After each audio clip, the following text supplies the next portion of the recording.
Bab 1121 munculnya badai. Video ini benar-benar berbudget besar. Setiap framenya menghabiskan biaya yang sangat besar. Efek spesial dari video promosi ini sungguh luar biasa. Saya sampai merinding. Semua bawahan mulai menyuarakan pandangan mereka. Video promosinya saja sudah sangat mahal. Bahkan trailernya pun belum ada. Dari video promosinya saja, sudah jelas bahwa film ini benar-benar berbudget besar. Perusahaannya mungkin sudah menginvestasikan lebih dari 1 miliar. Apakah Purple Moon Entertainment Company akan bersaing langsung dengan Hollywood dalam hal karya-karya dengan efek khusus? Tunggu. Meskipun efek spesialnya mengesankan, siapa saja tokoh utamanya? Di mana tokoh utama wanitanya? Film ini juga tidak menampilkan peran pendukung. Kita hanya melihat beberapa adegan dari dunianya. Kenapa mereka membuat kita terus menebak-nebak? Meskipun ini hanya video promosi, seharusnya menampilkan para tokoh utamanya. Biasanya, video seperti ini hanya mengungkap sedikit cerita utama, kan? Tidak ada yang seperti itu di video ini. Apakah mereka memang sengaja membuatnya seperti ini? Pertama-tama, video ini dibuat oleh tim produksi efek khusus mereka yang canggih dan profesional. Saat ini, hanya beberapa perusahaan Hollywood terkemuka yang mampu membuat efek khusus seperti ini. Jika mereka hanya ingin mempromosikan efek khusus mereka tidak perlu membuat video seperti itu. Kita tunggu saja pengumuman mereka selanjutnya. Sekarang Purple Moon Entertainment Company sedang mempromosikan video ini, akan ada berita kalau mereka merekrut tim lain untuk ini. Mendengarkan diskusi anak buahnya, sang sutradara menghela napas panjang dan berkata, saya pernah melakukan riset tentang Purple Moon Entertainment Company beberapa tahun yang lalu. Tim efek khusus mereka bukan dari Hollywood. Tim itu sangat misterius, bekerja secara eksklusif untuk perusahaan itu. Saya pikir penjelasan yang lebih masuk akal adalah tim tersebut sedang bangkit kembali. Ngomong-ngomong, Purple Moon Entertainment Company telah membuat langkah besar kali ini. Bisa dibayangkan video ini akan segera menjadi hit. Sutradara, judul filmnya sudah dirilis. Videonya juga. Menurut Weibo milik Ziyan dan Hanyang, judul filmnya adalah Perang Antar Bintang. Ini adalah film fiksi ilmiah beranggaran besar. Mungkin ini adalah kebangkitan karya fiksi ilmiah bangsa Hua. Diskusi seperti ini terjadi di banyak perusahaan hiburan. Kepekaan mereka terhadap perubahan di industri ini sangat tajam. Dari video tersebut, mereka semua menyadari sesuatu yang luar biasa. Tak lama kemudian, video itu menyebar ke raksasa film kelas dunia, Hollywood. Semua staf terdiam setelah menonton video tersebut. Setelah hening sejenak, sebuah diskusi panas pun meledak. Astaga! Apa-apaan efek spesial ini? Setiap detik video ini melibatkan efek khusus. Apa orang-orang yang membuat video ini tidak peduli sama sekali dengan biayanya? Mereka sudah berinvestasi sangat besar untuk ini. Apa mereka tidak khawatir akan rugi? Karya fiksi ilmiah beranggaran besar dari Purple Moon Entertainment Company segera menjadi berita utama dan tren pencarian. Bahkan sebelum trailernya dirilis, Perang Antar Bintang telah menarik perhatian banyak orang. Tak diragukan lagi, netizen tak melupakan Pirates of the Caribbean. Saat pertama kali melihat videonya, mereka menganggapnya keren. Namun, ketika mereka melihat bahwa itu adalah karya Purple Moon Entertainment Company, mereka malah menganggapnya lebih keren lagi. Ekspektasi mereka meningkat tajam. Banyak yang bahkan mencari tahu kapan Interstellar War akan dirilis di internet. Sayangnya, mereka tidak menemukan jawabannya. Bahkan banyak juga yang memanggil Ziyan. Hong Kito dan Tang Jiayi pertama-tama memberi selamat padanya dan kemudian mengobrol dengannya selama beberapa menit. Ada juga panggilan dari para bos banyak perusahaan besar untuk mengucapkan selamat kepada Ziyan atas kembalinya dia. Setelah menutup telepon, Ziyan menatap Zhang Han dengan pasrah dan bertanya, menurutmu siapa yang cocok menjadi pemeran utama pria kali ini? Baiklah, dokumentasikan saja kejadian sebenarnya. Cerita ini tentang Paman Liu dan Cloud Shadow Sky yang bertarung melawan keluarga kerajaan Tiger Talisman, kan? Kalau menurutmu ceritanya kurang awal, suruh Limu merekam beberapa adegan. Kurasa orang itu cukup bersemangat untuk bekerja sama dengan kita, kata Zhang Han sambil tersenyum. Saudara Han, saya baru saja menceritakan kisah utama kepada Saudari Yan. Saya rasa kisahnya akan luar biasa jika kita mendasarkannya pada pengalaman kita. Ada hutan lebat di Bintang Roland. Kita bisa syuting di sana. Kalau saudara mau, kita juga bisa merekamnya. Untuk memperkenalkan kisah utama, Limu bisa membantu. Lalu, kita bisa langsung beralih ke inti cerita dan mengganti latar dan latar belakang. Sisanya akan relatif mudah, kata Zhou Fei. Aku tidak ingin menjadi pemeran utama. Tapi mungkin aku bisa tampil sebagai bintang tamu. Aku ingin Limu dan yang lainnya ikut bermain. Bagaimana menurutmu, sayang? Tanya Ziyan. Intinya membuat film ini adalah agar kalian bersenang-senang. Kalian bisa merekamnya sesuka hati. Saya juga siap melayani kalian, kata Zhang Han sambil terkekeh. Kamu hanya mengatakan hal-hal yang ingin didengar orang lain. Ziyan tersenyum cerah. Dia lalu menatap Zhang Han dengan pandangan penuh cinta, seolah berkata, aku akan memberimu hadiah nanti malam. Haha. Zhang Han tertawa. Berbunyi. Teleponnya berdering saat dia sedang tertawa. Zhang Han jarang menerima panggilan telepon. Dia mengeluarkannya dan melihat bahwa itu dari putri kesayangannya. Kenapa kau meneleponku jam segini? Apa terjadi sesuatu? Mata Zhang Han sedikit menyipit. Sebagian besar indera jiwanya meluas ke utara. Bagaikan sinar matahari yang menyinari tanah, dalam sekejap, indera jiwanya melintasi pulau selatan Xianjiang dan mencapai sekolah menengah pertama. Setelah mengamati sejenak, Zhang Han menyadari bahwa Meng Meng sedang memanggilnya di koridor saat istirahat. Sekarang semuanya baik-baik saja, Zhang Han menarik kembali kesadaran jiwanya. Suara merdu Meng Meng juga terdengar dari telepon. Ayah, aku dan teman-teman sekelasku ingin mengadakan pesta barbeque di Teluk malam ini. Baiklah. Aku akan mengaturnya. Baiklah, apakah kamu merindukanku? Tanya Meng Meng nakal. Apa? Anak nakal, apakah kamu merindukanku? Puff. Pupil mata Zhang Han mengecil. Ia hampir meludah tanpa sengaja. Dari mana gadis ini belajar cara bicara seperti itu? Dia tidak dapat menahan perasaan malu. Tidak, aku tidak melakukannya, jawab Zhang Han sambil memasang wajah masam. Lalu dia mendengar dengusan genit yang familiar. Dia tertawa terbahak-bahak. Akhirnya, ia mengakui, ya, tentu saja aku merindukanmu. Kau putriku satu-satunya yang berharga. Lebih tepatnya begitu. Cuma kamu nggak lulus ujianku. Tadinya aku mau cium kamu, tapi kamu melewatkan kesempatan itu. Baiklah, bisakah aku menebus kesalahanku dengan jasa baik lainnya? Bagaimana? Aku akan menyiapkan barbeque yang sangat lezat untukmu. Baiklah. Ayah, waktunya kelas. Aku harus pergi. Mewah. Setelah itu, Meng Meng langsung menutup telepon. Yue Xiaonao, yang telah mendengar seluruh percakapan itu, terus menunjukkan penghinaan di wajahnya. Kamu sangat bergantung. Kurasa aku mau muntah. Wah, aku tidak tahan. Meng Meng, kamu adalah gadis kecil kesayangan ayahmu. Yue Xiaonao berulang kali mengejek Meng Meng saat dia sedang menelepon. Di samping mereka, Bei Jinan berkata sambil tersenyum, aku pernah dengar orang-orang memanggil beberapa pria dengan sebutan anak mama, tapi aku belum pernah dengar ada anak perempuan ayah. Xiaonao, kau tidak boleh mengkritik Meng Meng. Katanya di internet, perempuan seringkali memiliki hubungan yang lebih baik dengan ayah mereka. Kau kan juga perempuan. Kenapa kau tidak dekat dengan ayahmu? Karena aku sudah dewasa. Yue Xiaonao menyipitkan mata ke arah mereka dan berkata, hanya anak-anak yang berani mencium orang lain. Kau jelas-jelas iri padaku. Meng Meng menyimpan ponselnya, melirik Yue Xiaonao, dan berkata, kau iri karena ayahmu tidak setampan ayahmu. Puff. Betapa menyakitkannya. Yue Xiaonao langsung marah. Siapa bilang? Ayahku bisa terlihat sangat menarik kalau dia tidak memelihara jenggot itu. Aku serius. Kau tidak percaya padaku karena kau belum pernah melihatnya tanpa jenggot. Setiap kali aku mencukur jenggotnya tumbuh kembali keesokan harinya. Aku tidak bisa berbuat apa-apa. Ya, benar. Maksudku, jenggotnya membuatnya terlihat kurang baik, tambah Meng Meng. Cepat atau lambat, aku akan menghilangkan jenggotnya. Yue Xiaonao bersumpah.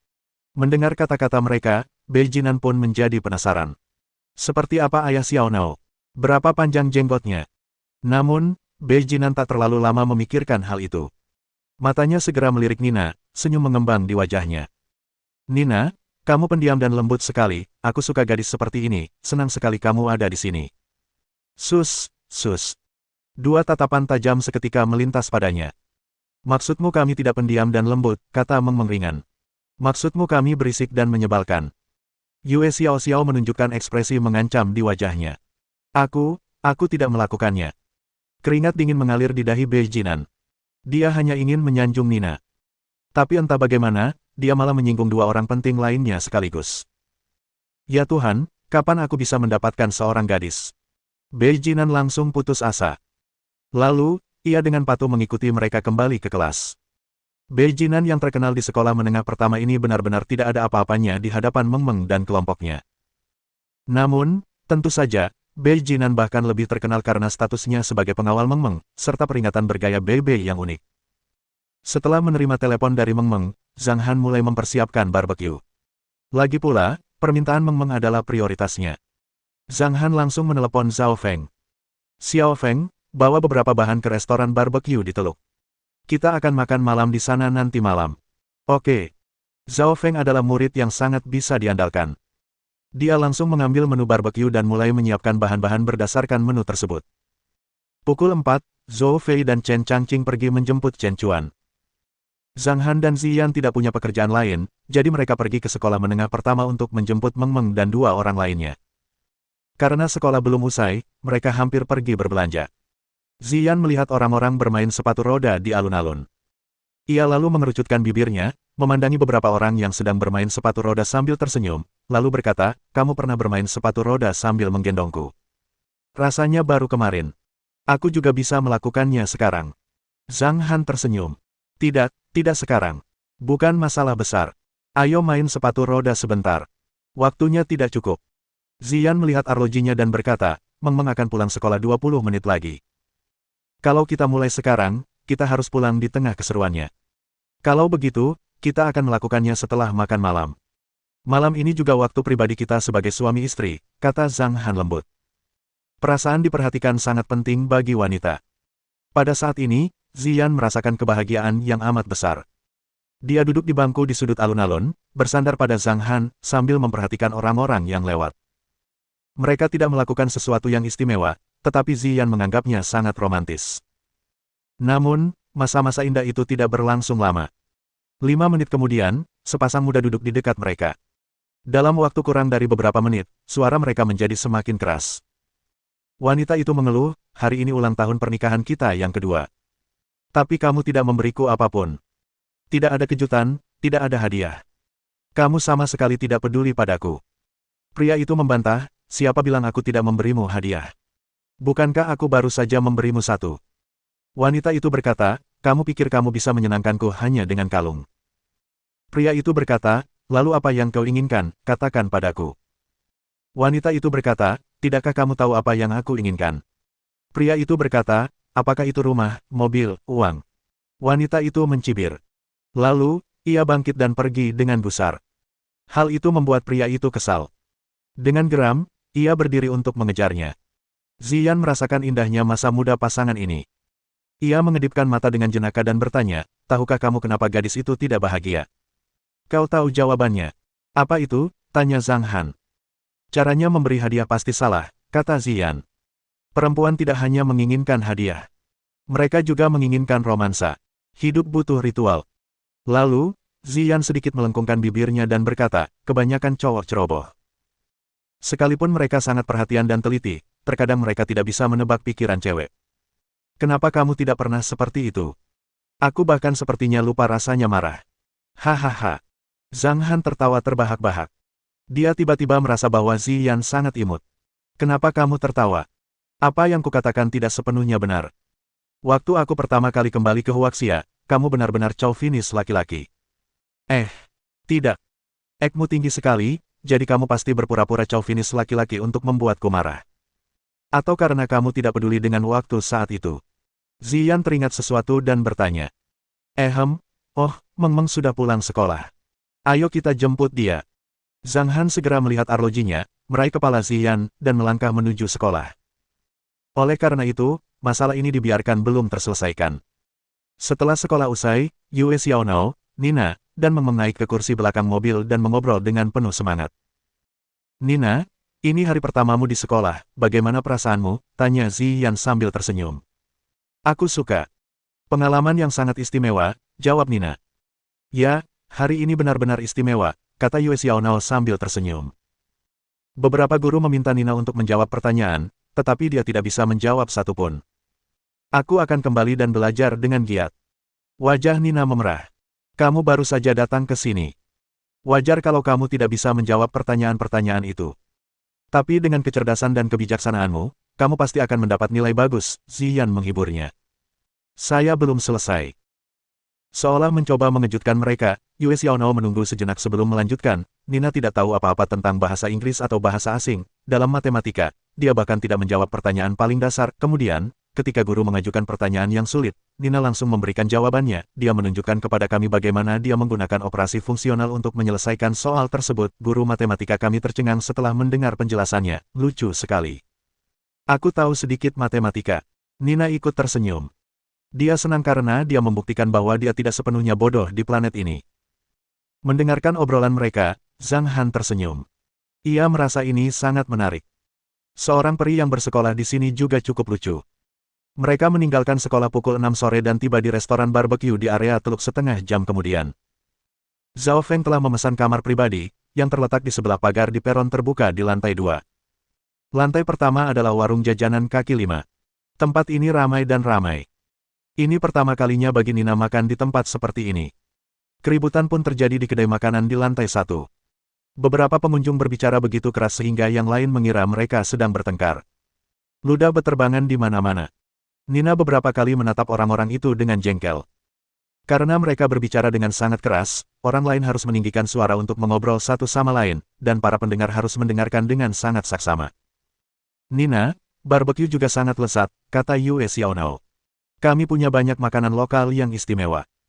Kami akan mengajakmu mencoba semuanya selama semester ini.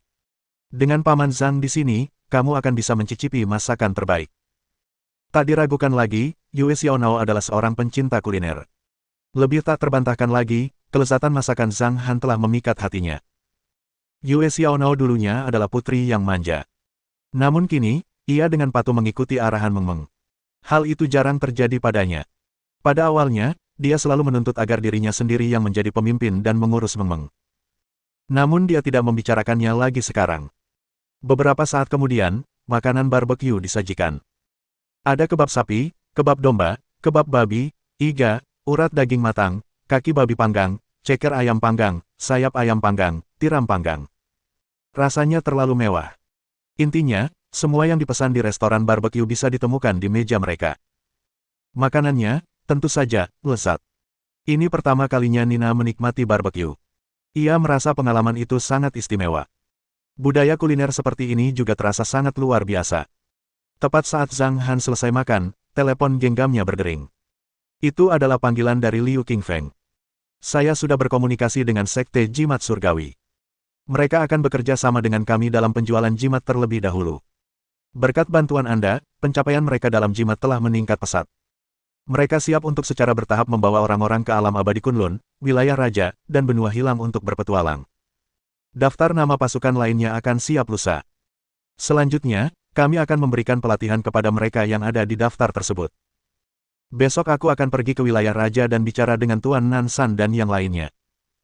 Mereka juga akan memberiku daftar nama orang-orang yang bisa ikut dengan kita. Sekarang saya sudah memiliki cukup personel di tahap awal rencana. Petik 2. Zhang Han tercengang oleh laporan Liu Qingfeng. Kok kamu bisa seefisien itu? Lagi pula, kita tidak punya banyak waktu lagi. Situasi di area bintang naga laut terus berubah. Kita harus mengambil tindakan pencegahan sendiri, Liu Qingfeng mendesah pelan dan menjawab. Baiklah, jangan terlalu memaksakan diri, kata Zhang Han dengan emosi. Tidak, aku tidak akan melakukannya. Setelah menutup telepon, Zhang Han merenung sejenak. Kemudian, dia fokus mengobrol dengan semua orang di meja. Rencana bisnis Liu Qingfeng baru saja dilaksanakan, tetapi kemajuannya pesat. Melihat langkah-langkah yang dirancangnya, bahkan Zhang Han tidak dapat menahan diri untuk berseru bahwa Liu Qingfeng benar-benar brilian. Liu Qingfeng selalu merasa tidak cukup waktu untuk melaksanakan rencananya, karena situasi di area bintang naga laut terlalu rumit. Di permukaan, hal itu mungkin tidak tampak rumit, karena persaingannya jelas terjadi antara keluarga kerajaan jimat harimau dan langit bayangan awan, dan keluarga kerajaan jimat harimau tentu saja menargetkan Zhang Hanyang dan rakyatnya. Perang belum dimulai, seluruh area bintang naga laut tampaknya telah memasuki keadaan tenang. Namun banyak orang tahu bahwa perdamaian semacam ini hanyalah awal dari badai. Dengan kata lain, segala macam arus bawah mengalir deras di bawah permukaan yang tenang. Dalam keluarga kerajaan jimat harimau, Hu Tianshan dan puluhan anggota tingkat tinggi berdiri di hadapan seorang pria kekar di atas tahta. Pria ini adalah raja dari keluarga kerajaan jimat harimau. Orang-orang memanggilnya Dewa Harimau. Secara komparatif, Tiger God tidak setenar Hu Tianshan dan lainnya. Bahkan ada beberapa orang yang belum pernah mendengar tentang Tiger God. Namun bagi tokoh-tokoh tua dan mereka yang relatif berkuasa, nama Dewa Harimau sudah lama terngiang di telinga mereka. Ketika namanya disebut, semua orang akan terkesima. Itu karena Dewa Harimau perkasa dan ganas. Tak kurang dari 10 kultivator tahap puncak Yuan Ying Realm telah tewas di tangannya. Seluruh area bintang naga laut pernah gemetar ketakutan ketika Dewa Harimau melancarkan pembantaian itu. Dia telah membuat orang lain merasa begitu ngeri sehingga wajah mereka akan pucat saat seseorang menyebutnya. Banyak kekuatan yang tidak berani mengganggu keluarga kerajaan jimat harimau sama sekali. Kini setelah ratusan tahun berlalu, Dewa Harimau telah menjadi tokoh legenda. Para petinggi berbagai kekuatan menduga bahwa dia mungkin berkultivasi dalam pengasingan untuk mencoba maju ke alam transformasi dewa. Selama bertahun-tahun, Dewa Harimau jarang muncul di keluarga kerajaan jimat harimau. Namun situasi saat ini menariknya keluar. Yang mulia, Hu Tianshan berkata dengan tenang, menurut orang-orang di tanah leluhur, Grandmaster masih tertidur, tetapi mungkin akan bangun dalam waktu dekat. Penjaga itu berkata. Sebelum ia sempat menyelesaikan kata-katanya, Dewa Harimau, yang sedang duduk di singgasana, tiba-tiba membuka mulut untuk berbicara. Suaranya sangat serak dan rendah. Keluarga kerajaan jimat harimau sudah terlalu lama diam. Sepertinya yang lain sudah melupakanku. Dalam kasus ini, kalau begitu mari kita bakar area bintang naga laut. Desir. Begitu Dewa Harimau selesai berbicara, api yang membakar tiba-tiba keluar dari tubuhnya. Apakah ini api kemarahan? Di tengah kobaran api, sosok Dewa Harimau perlahan-lahan hancur. Semua orang yang hadir terkejut baik secara fisik maupun mental. Apakah Yang Mulia akan berperang? Yang Mulia telah lama berkultivasi secara tertutup, dan seluruh wilayah bintang naga laut telah terlalu lama damai. Sudah waktunya untuk berperang besar. Salah satu bawahan menangkupkan tangannya kepada Hu Tianshan dan melaporkan, Yang Mulia, menurut berita terbaru, Zhang Hanyang dan orang-orangnya memang telah menghilang dari bintang Dal, tidak ada yang tahu di mana mereka sekarang. Berita penting lainnya adalah, Limu dari langit bayangan berawan telah membawa sejumlah besar armada ke planet barbar di dekat bintang Dal, yang disebut benua hilang. Mereka sedang membangun stasiun luar angkasa di sana. Dilihat dari skalanya, itu akan menjadi stasiun luar angkasa tercanggih yang pernah dimiliki wilayah bintang naga laut. Ada juga berbagai proyek konstruksi yang berlangsung cepat di benua hilang. Tampaknya mereka sedang mengubah tempat itu menjadi benteng mereka. Begitu kata-kata itu keluar, ekspresi beberapa orang di sekitarnya sedikit berubah. Apakah Cloud Shadow Sky sudah mulai bergerak? Atau mungkin proyek di benua hilang hanya kedok? Bab 1122 Perubahan yang mengejutkan. Mereka pasti akan siap. Cloud Shadow Sky bukan lawan yang mudah. Sekalipun kita akan melawan mereka, kita harus merencanakannya dengan matang. Kurasa kita harus mencari kesempatan untuk merebut benua yang hilang, saran bawahan yang membuat laporan itu. Mereka telah menempatkan armada 70 pesawat ruang angkasa, termasuk 3 pesawat utama. Mungkin masih banyak lagi yang belum kita temukan. Jika kita ingin menyerang tempat itu, kita perlu memanggil lebih banyak pesawat ruang angkasa. Mereka memiliki 3 kapal utama dan 67 korvet. Bagaimana mungkin mudah mengalahkan armada seperti itu? Kita membutuhkan armada setidaknya 500 pesawat ruang angkasa untuk melawan mereka. Tetapi jika kita mengirim begitu banyak pesawat ruang angkasa ke sana, pasukan pertahanan kita di tempat lain akan melemah. Jika Cloud Shadow Sky bergerak melawan kita, kita akan kesulitan mengumpulkan bala bantuan. Kau benar. Kita perlu meluangkan waktu untuk menyusun rencana.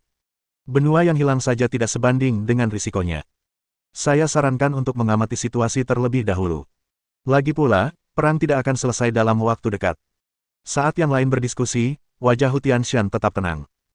Setelah mendengarkan selama 3 menit, akhirnya ia berkata dengan datar, kirim lebih banyak orang untuk mengamati pergerakan Cloud Shadow Sky.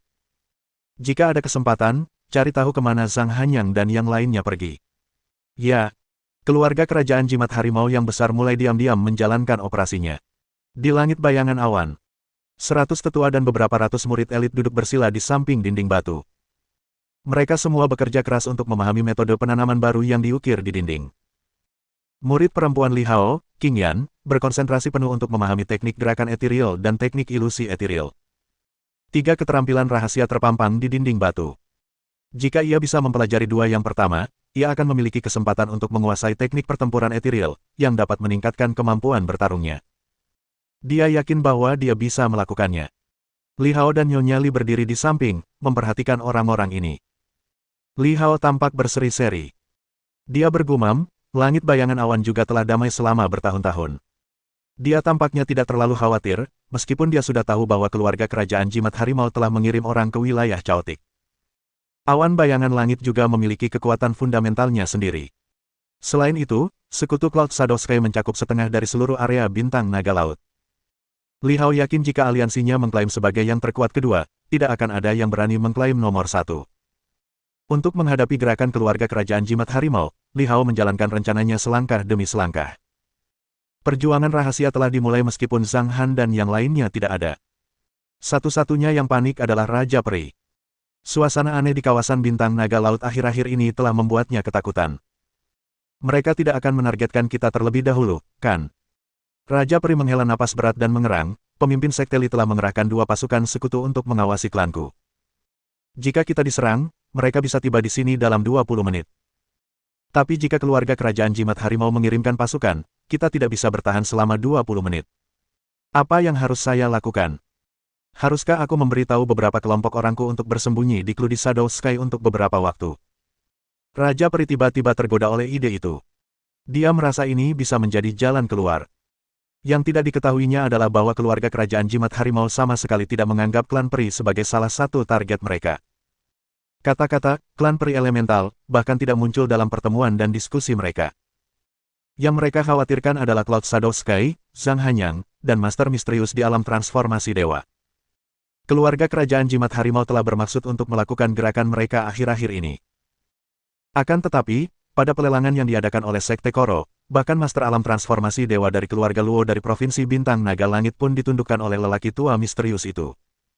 Ini merupakan pukulan telak bagi keluarga kerajaan jimat harimau.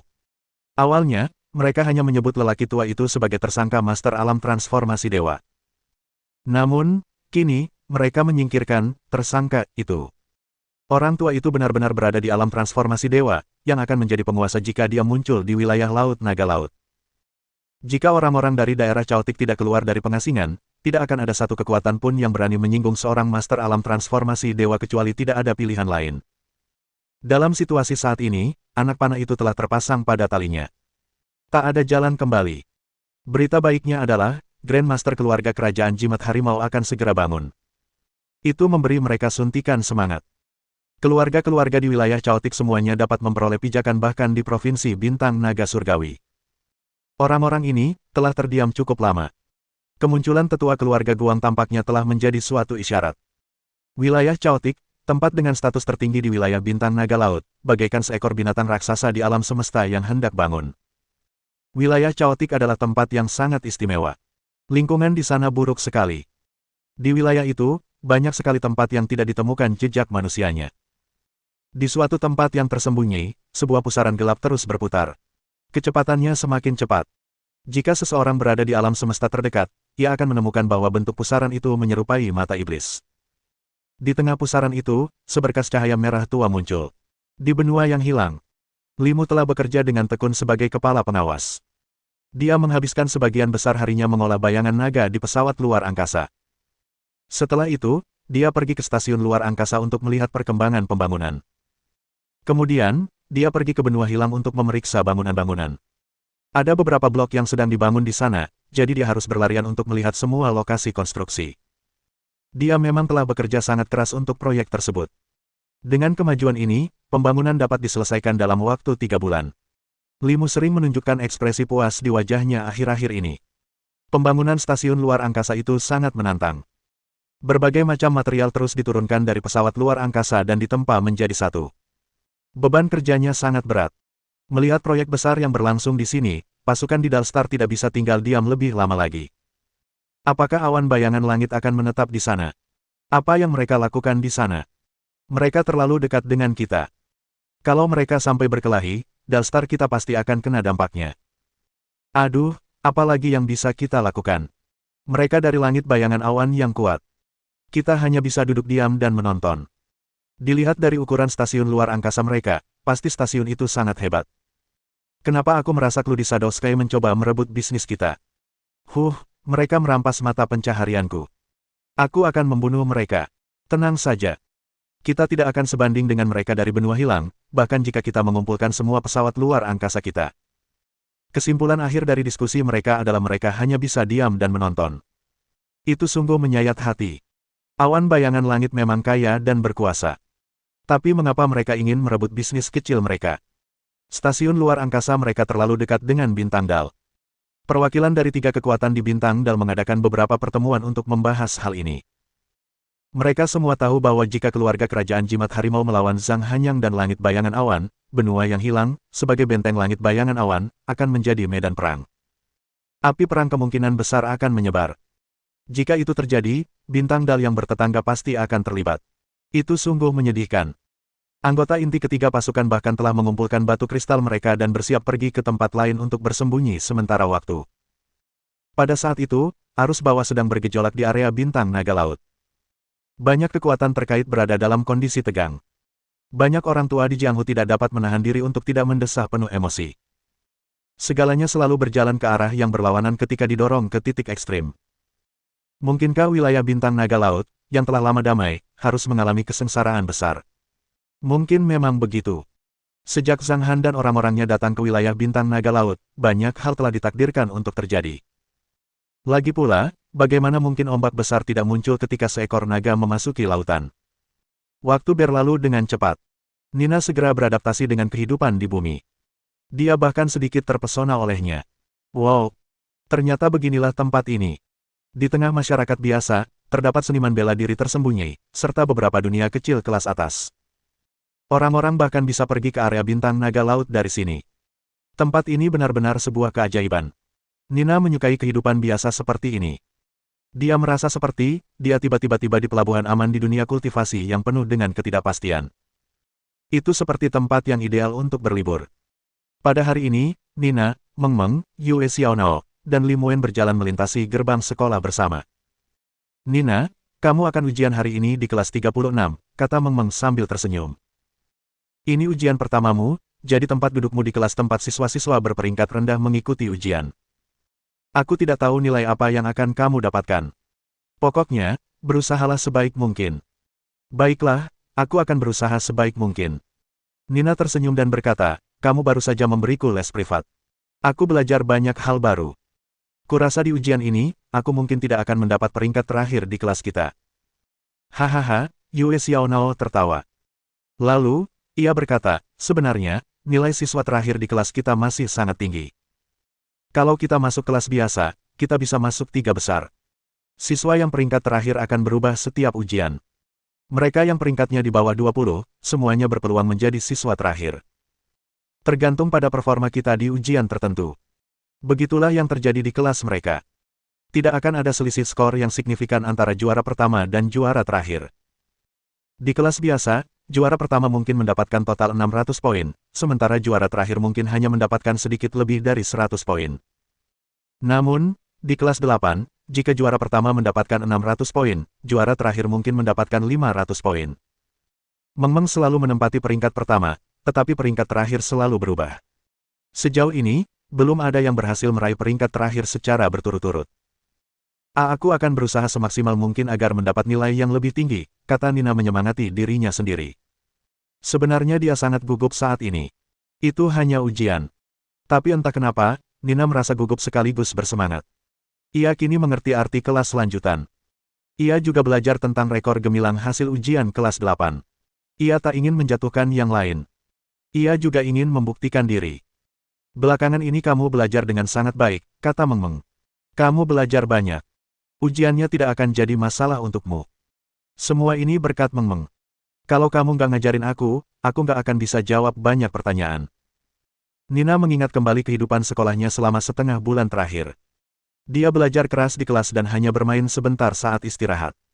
Setiap hari, setelah kembali ke Gunung Bulan Baru, dia makan malam dan bermain di luar selama 1 jam.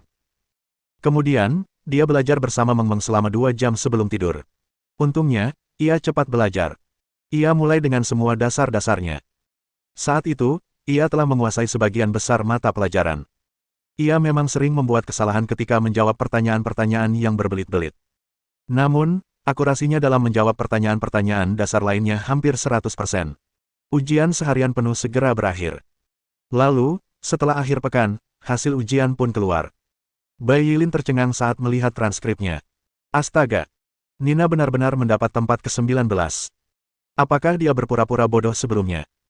Dia tidak tahu apa-apa, tapi dia menunjukkan bakat aslinya di ujian pertama. Sayangnya, siswa tahun ini terlalu sulit untuk dilatih. Bai Yilin menatap transkrip Nina dan berpikir keras. Dia pikir Nina gadis yang konyol. Saat baru masuk kelas lanjutan ini, dia gagal menjawab semua pertanyaan yang diajukan guru. Sebagai guru utama, dia mendengar beberapa guru mengeluh seolah-olah Nina dimasukkan ke kelas 8 hanya untuk bersenang-senang, atau mengapa dia tidak tahu apa-apa. Tapi sekarang, tampar, tampar, tampar, tampar. Melihat nilai yang diperoleh Nina pada setiap mata pelajaran, Bai Yilin merasa pusing, seakan-akan wajahnya baru saja ditampar. Hasilnya segera dirilis. Ketika Nina mendengar peringkat dan skornya, dia menghela napas lega dan tersenyum bahagia. Ternyata mendapat nilai bagus di ujian bisa membuatku merasa hebat. Wah, kamu hebat. Yue Xiaonao tercengang. Dia tahu betul betapa sedikitnya waktu yang Nina miliki untuk mempelajari mata pelajaran ini. Tetapi dia bahkan mendapat nilai lebih baik darinya. Ketika hasilnya keluar, sebagian orang senang, sementara yang lain khawatir. Tapi itu hanya pemeriksaan bulanan. Bukan masalah besar. Bagi banyak orang, kehidupan masih sama selama bulan ini. Mereka pergi bekerja dari jam 9 pagi sampai jam 5 sore. Setelah bekerja, mereka bisa pergi ke bar, bermain basket, pulang untuk bermain game komputer, atau pergi karaoke. Mereka menikmati hiburan singkat di tengah kesibukan kerja mereka. Hidupnya sibuk tetapi memuaskan. Melihat mereka, banyak orang mulai iri pada orang kaya. Dalam arti tertentu, orang-orang dinilai setelah mereka lahir. Mereka bilang semua jalan menuju Roma. Namun, beberapa orang lahir di Roma, jadi mereka tidak perlu bersusah payah untuk pergi ke sana sama sekali. Jadi, perbandingan itu menjijikkan. Banyak orang bermimpi suatu hari nanti bisa berenang di dalam uang. Mereka bisa menghabiskan uang seperti air dan menikmati hidup. Mereka bisa mengendarai mobil mewah senilai puluhan juta yuan, naik jet pribadi, dan sesekali mengajak model seksi untuk menikmati malam romantis. Saat senggang, mereka bisa jalan-jalan. Mereka juga akan bahagia meskipun hanya di rumah untuk bermain game komputer. Liu Qingfeng adalah idola banyak orang. Ia membangun kerajaan bisnisnya dari nol dan kini memiliki kekayaan senilai triliunan yuan. Kehidupannya sungguh patut ditiru. Tetapi yang lain tidak akan pernah tahu bagaimana kehidupan Liu Qingfeng sekarang. Apakah dia akan pergi ke bar, berkencan dengan model muda, jalan-jalan, atau mungkin main game komputer di rumah? Tidak mungkin. Dia terlalu sibuk untuk melakukan semua itu. Dulu, dia selalu mengkhawatirkan urusan kelompok. Dia selalu bepergian untuk urusan bisnis. Akhir-akhir ini, dia lebih banyak memikirkan urusan kelompok. Dia masih sibuk mengurus bisnis. Kelompok yang sedang ia bangun sekarang adalah kelompok surgawi. Awalnya semuanya sulit. Untuk mengambil langkah krusial pertama, Liu Qingfeng telah bekerja keras sepanjang waktu. Dia pergi ke laut tanpa batas di tambang kuno untuk memeriksa kemajuan semua orang dalam belajar mengemudikan pesawat ruang angkasa. Mereka melakukannya dengan cukup baik. Ia juga mengadakan beberapa sesi pelatihan untuk beberapa bawahan intinya, termasuk Sun Ming dan anggota keluarga Xi, Liang, dan Wang yang ahli dalam bisnis. Tidak seorang pun mengetahui isi pelatihan tersebut, tetapi setiap sesi diajarkan langsung oleh Liu Qingfeng. Ia kemudian pergi ke wilayah raja untuk berbicara secara pribadi dengan Tuan Nan San dan Tuan Donggu. Ia juga bertemu Tuan Liu dan para bawahan setianya yang lain. Wilayah kekuasaan raja saat ini dapat dikatakan berada dalam keadaan harmonis. Setelah mempelajari tentang dunia kultivasi, Tuan Nan San dan Tuan Donggu tercengang. Bagi mereka, sulit membayangkan bahwa di luar dunia ini, ada dunia lain yang jauh lebih besar. Itu adalah dunia kultivasi. Mereka merasakan seakan-akan setiap sel dalam tubuh mereka bersemangat, dan setiap saraf mereka bergetar karena sensasi. Ayo pergi. Kita ke sana. Tentu saja. Ketiga bangsawan itu langsung menyetujui dengan tegas. Liu Qingfeng tersenyum. Sejujurnya, Liu Qingfeng merasa negosiasi dengan klan bayangan gelap akan menjadi bagian termudah. Klan bayangan gelap akan menjadi senjata terbesarnya. Mereka memiliki pasukan berkekuatan sejuta prajurit. Itu bukan hal yang bisa disepelekan. Pada saat yang sama, Liu Qingfeng juga memerintahkan Tuan Liu dan puluhan raja sejati lainnya untuk membawa Tuan Nan San dan Tuan Donggu melihat pesawat luar angkasa. Skala armada yang besar itu membuat mereka tercengang. Setelah itu, mereka semakin bersemangat untuk merealisasikan potensinya di dunia kultivasi. Yang lebih penting, mereka bisa naik ke alam yang lebih tinggi di sana. Adapun personel manajemen, yang meliputi Lord Nan San, Lord Donggu, Lord Liu, dan puluhan orang lainnya, mereka telah menjalani pelatihan ketat. Liu Qingfeng juga melatih mereka secara langsung. Beberapa guru profesional lainnya juga memberikan mereka pelajaran. Tidak dapat disangkal, agar dapat pergi ke dunia kultivasi, Dewa Nansan dan yang lainnya berupaya keras untuk belajar. Mereka bekerja keras seperti siswa di kelas Mengmeng. Mereka memberi salam kepada guru ketika kelas dimulai. Mereka juga mengucapkan selamat tinggal kepada guru ketika kelas selesai. Mereka juga harus mengikuti tes. Tepat ketika Mengmeng mendapatkan transkripnya, mereka juga menjalani tes sederhana. Hahaha. Tuan Nansan mencibir dan berkata, akulah nomor 1. Beraninya kau percaya ini? Tuan Donggu, kau bajingan. Kupikir kau belajar diam-diam akhir-akhir ini, tapi ternyata kau yang terakhir. Tuan Donggu berkata dengan tenang, hasil tes pertama tidak bisa membuktikan apapun. Lain kali, aku akan meraih juara pertama. Tunggu saja. Mana mungkin kau bisa melakukan itu, kata Tuan Nansan dengan nada meremehkan. Anjing, kau mau berkelahi. Tuan Donggu tidak bisa duduk diam lagi. Mendengar itu, guru mereka tersipu malu. Setelah sekian lama berkecimpung di dunia sekuler, kenapa kedua bangsawan itu bersikap seperti ini? Dari mana mereka belajar ini? Guru itu menggaruk kepalanya dan berpikir keras sambil melihat mereka berdebat. Hari-hari ini, selain berlatih kitab suci guntur kekosongan besar setiap hari, Zhang Han menghabiskan sisa waktunya menemani Ziyan untuk bersenang-senang. Sepertinya mereka berpacaran lagi. Keduanya bahkan melakukan perjalanan 7 hari sendirian. Hal ini mengundang keluhan pahit Mengmeng. Syukurlah, gadis kecil itu telah tumbuh dewasa. Kini usianya sudah lebih dari 13 tahun, dan ia tidak lagi manja seperti dulu. Namun, ia tetap menelepon ayahnya setiap malam untuk mengobrol. Setelah tur, mereka pulang ke rumah, dan kehidupan menjadi tenang dan damai lagi. Namun, suasana di kawasan bintang naga laut berubah menjadi gelisah. Limo berpatroli di wilayah mereka setiap hari. Setelah lebih dari sebulan, bagian utama kota telah dibangun, dan setengah dari keseluruhan proyek konstruksi telah selesai. Pembangunan stasiun luar angkasa hampir selesai. Stasiun luar angkasa besar ini menghabiskan banyak batu kristal. Zhang Han dan yang lainnya benar-benar sangat kaya. Menatap stasiun luar angkasa di kehampaan bintang, Limo menggelengkan kepalanya berulang kali dan mendesah penuh emosi. Tuan Mudali. Tuan Mudali datang untuk menjenguk kita lagi. Saya memberi hormat kepada Tuan Mudali.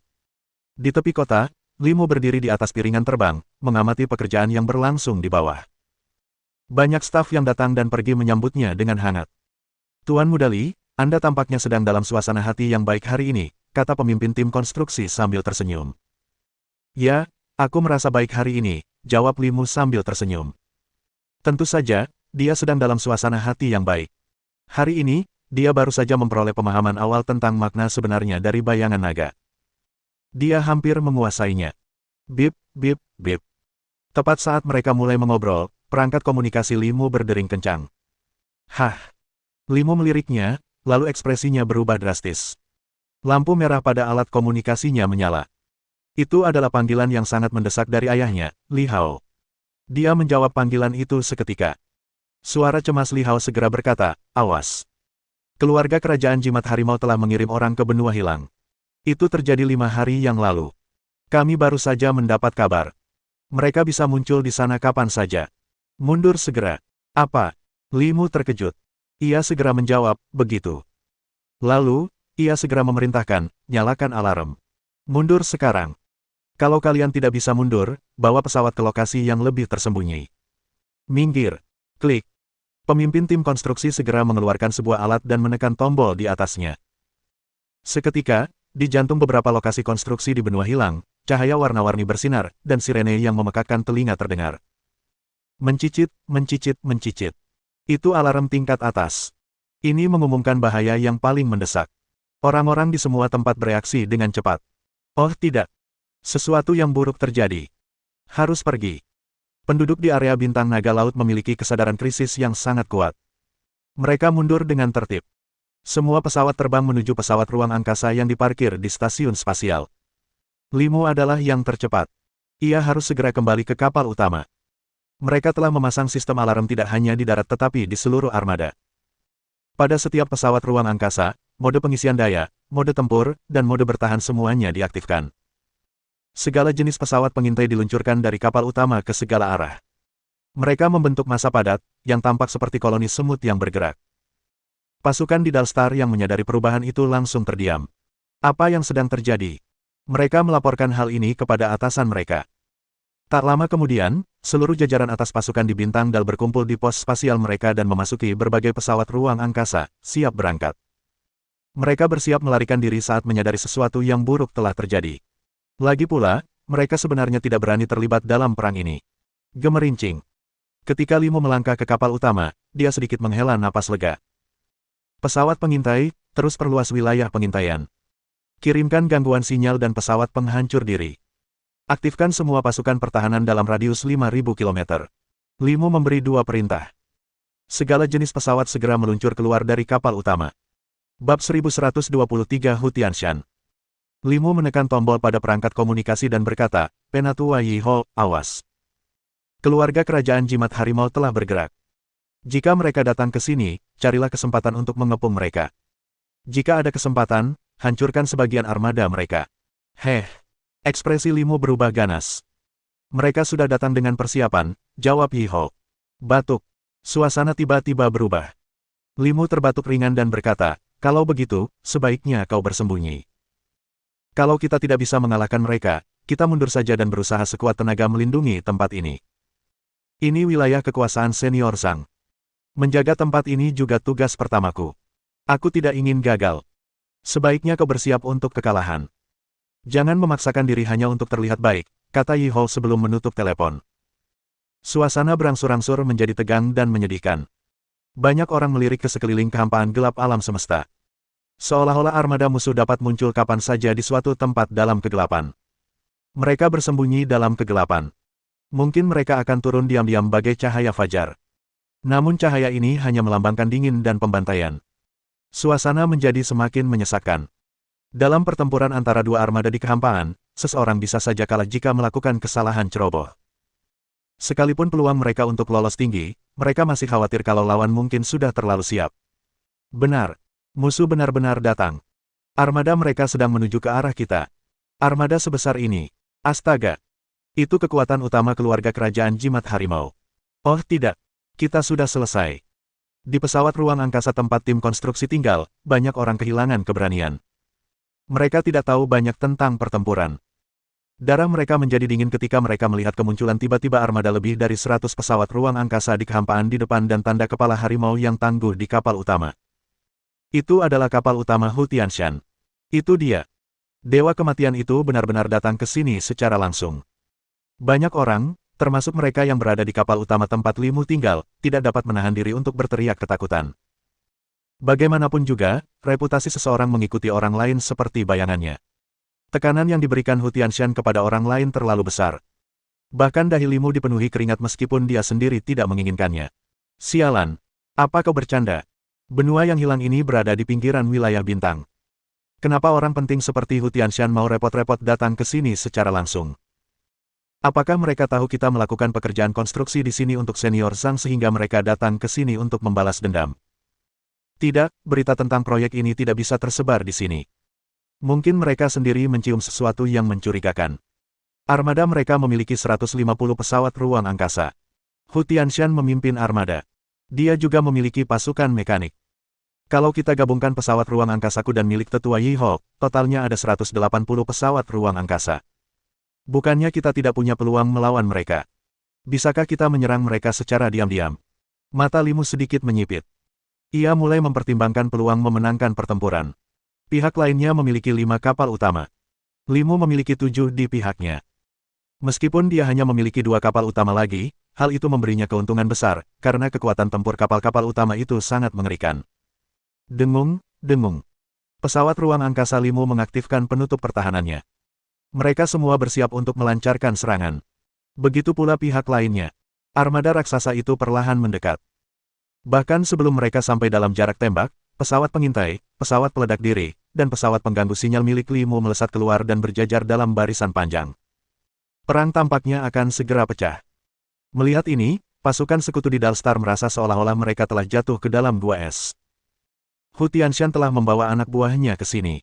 Mereka benar-benar akan bertarung. Ini luar biasa. Sialan. Bukankah sudah kubilang?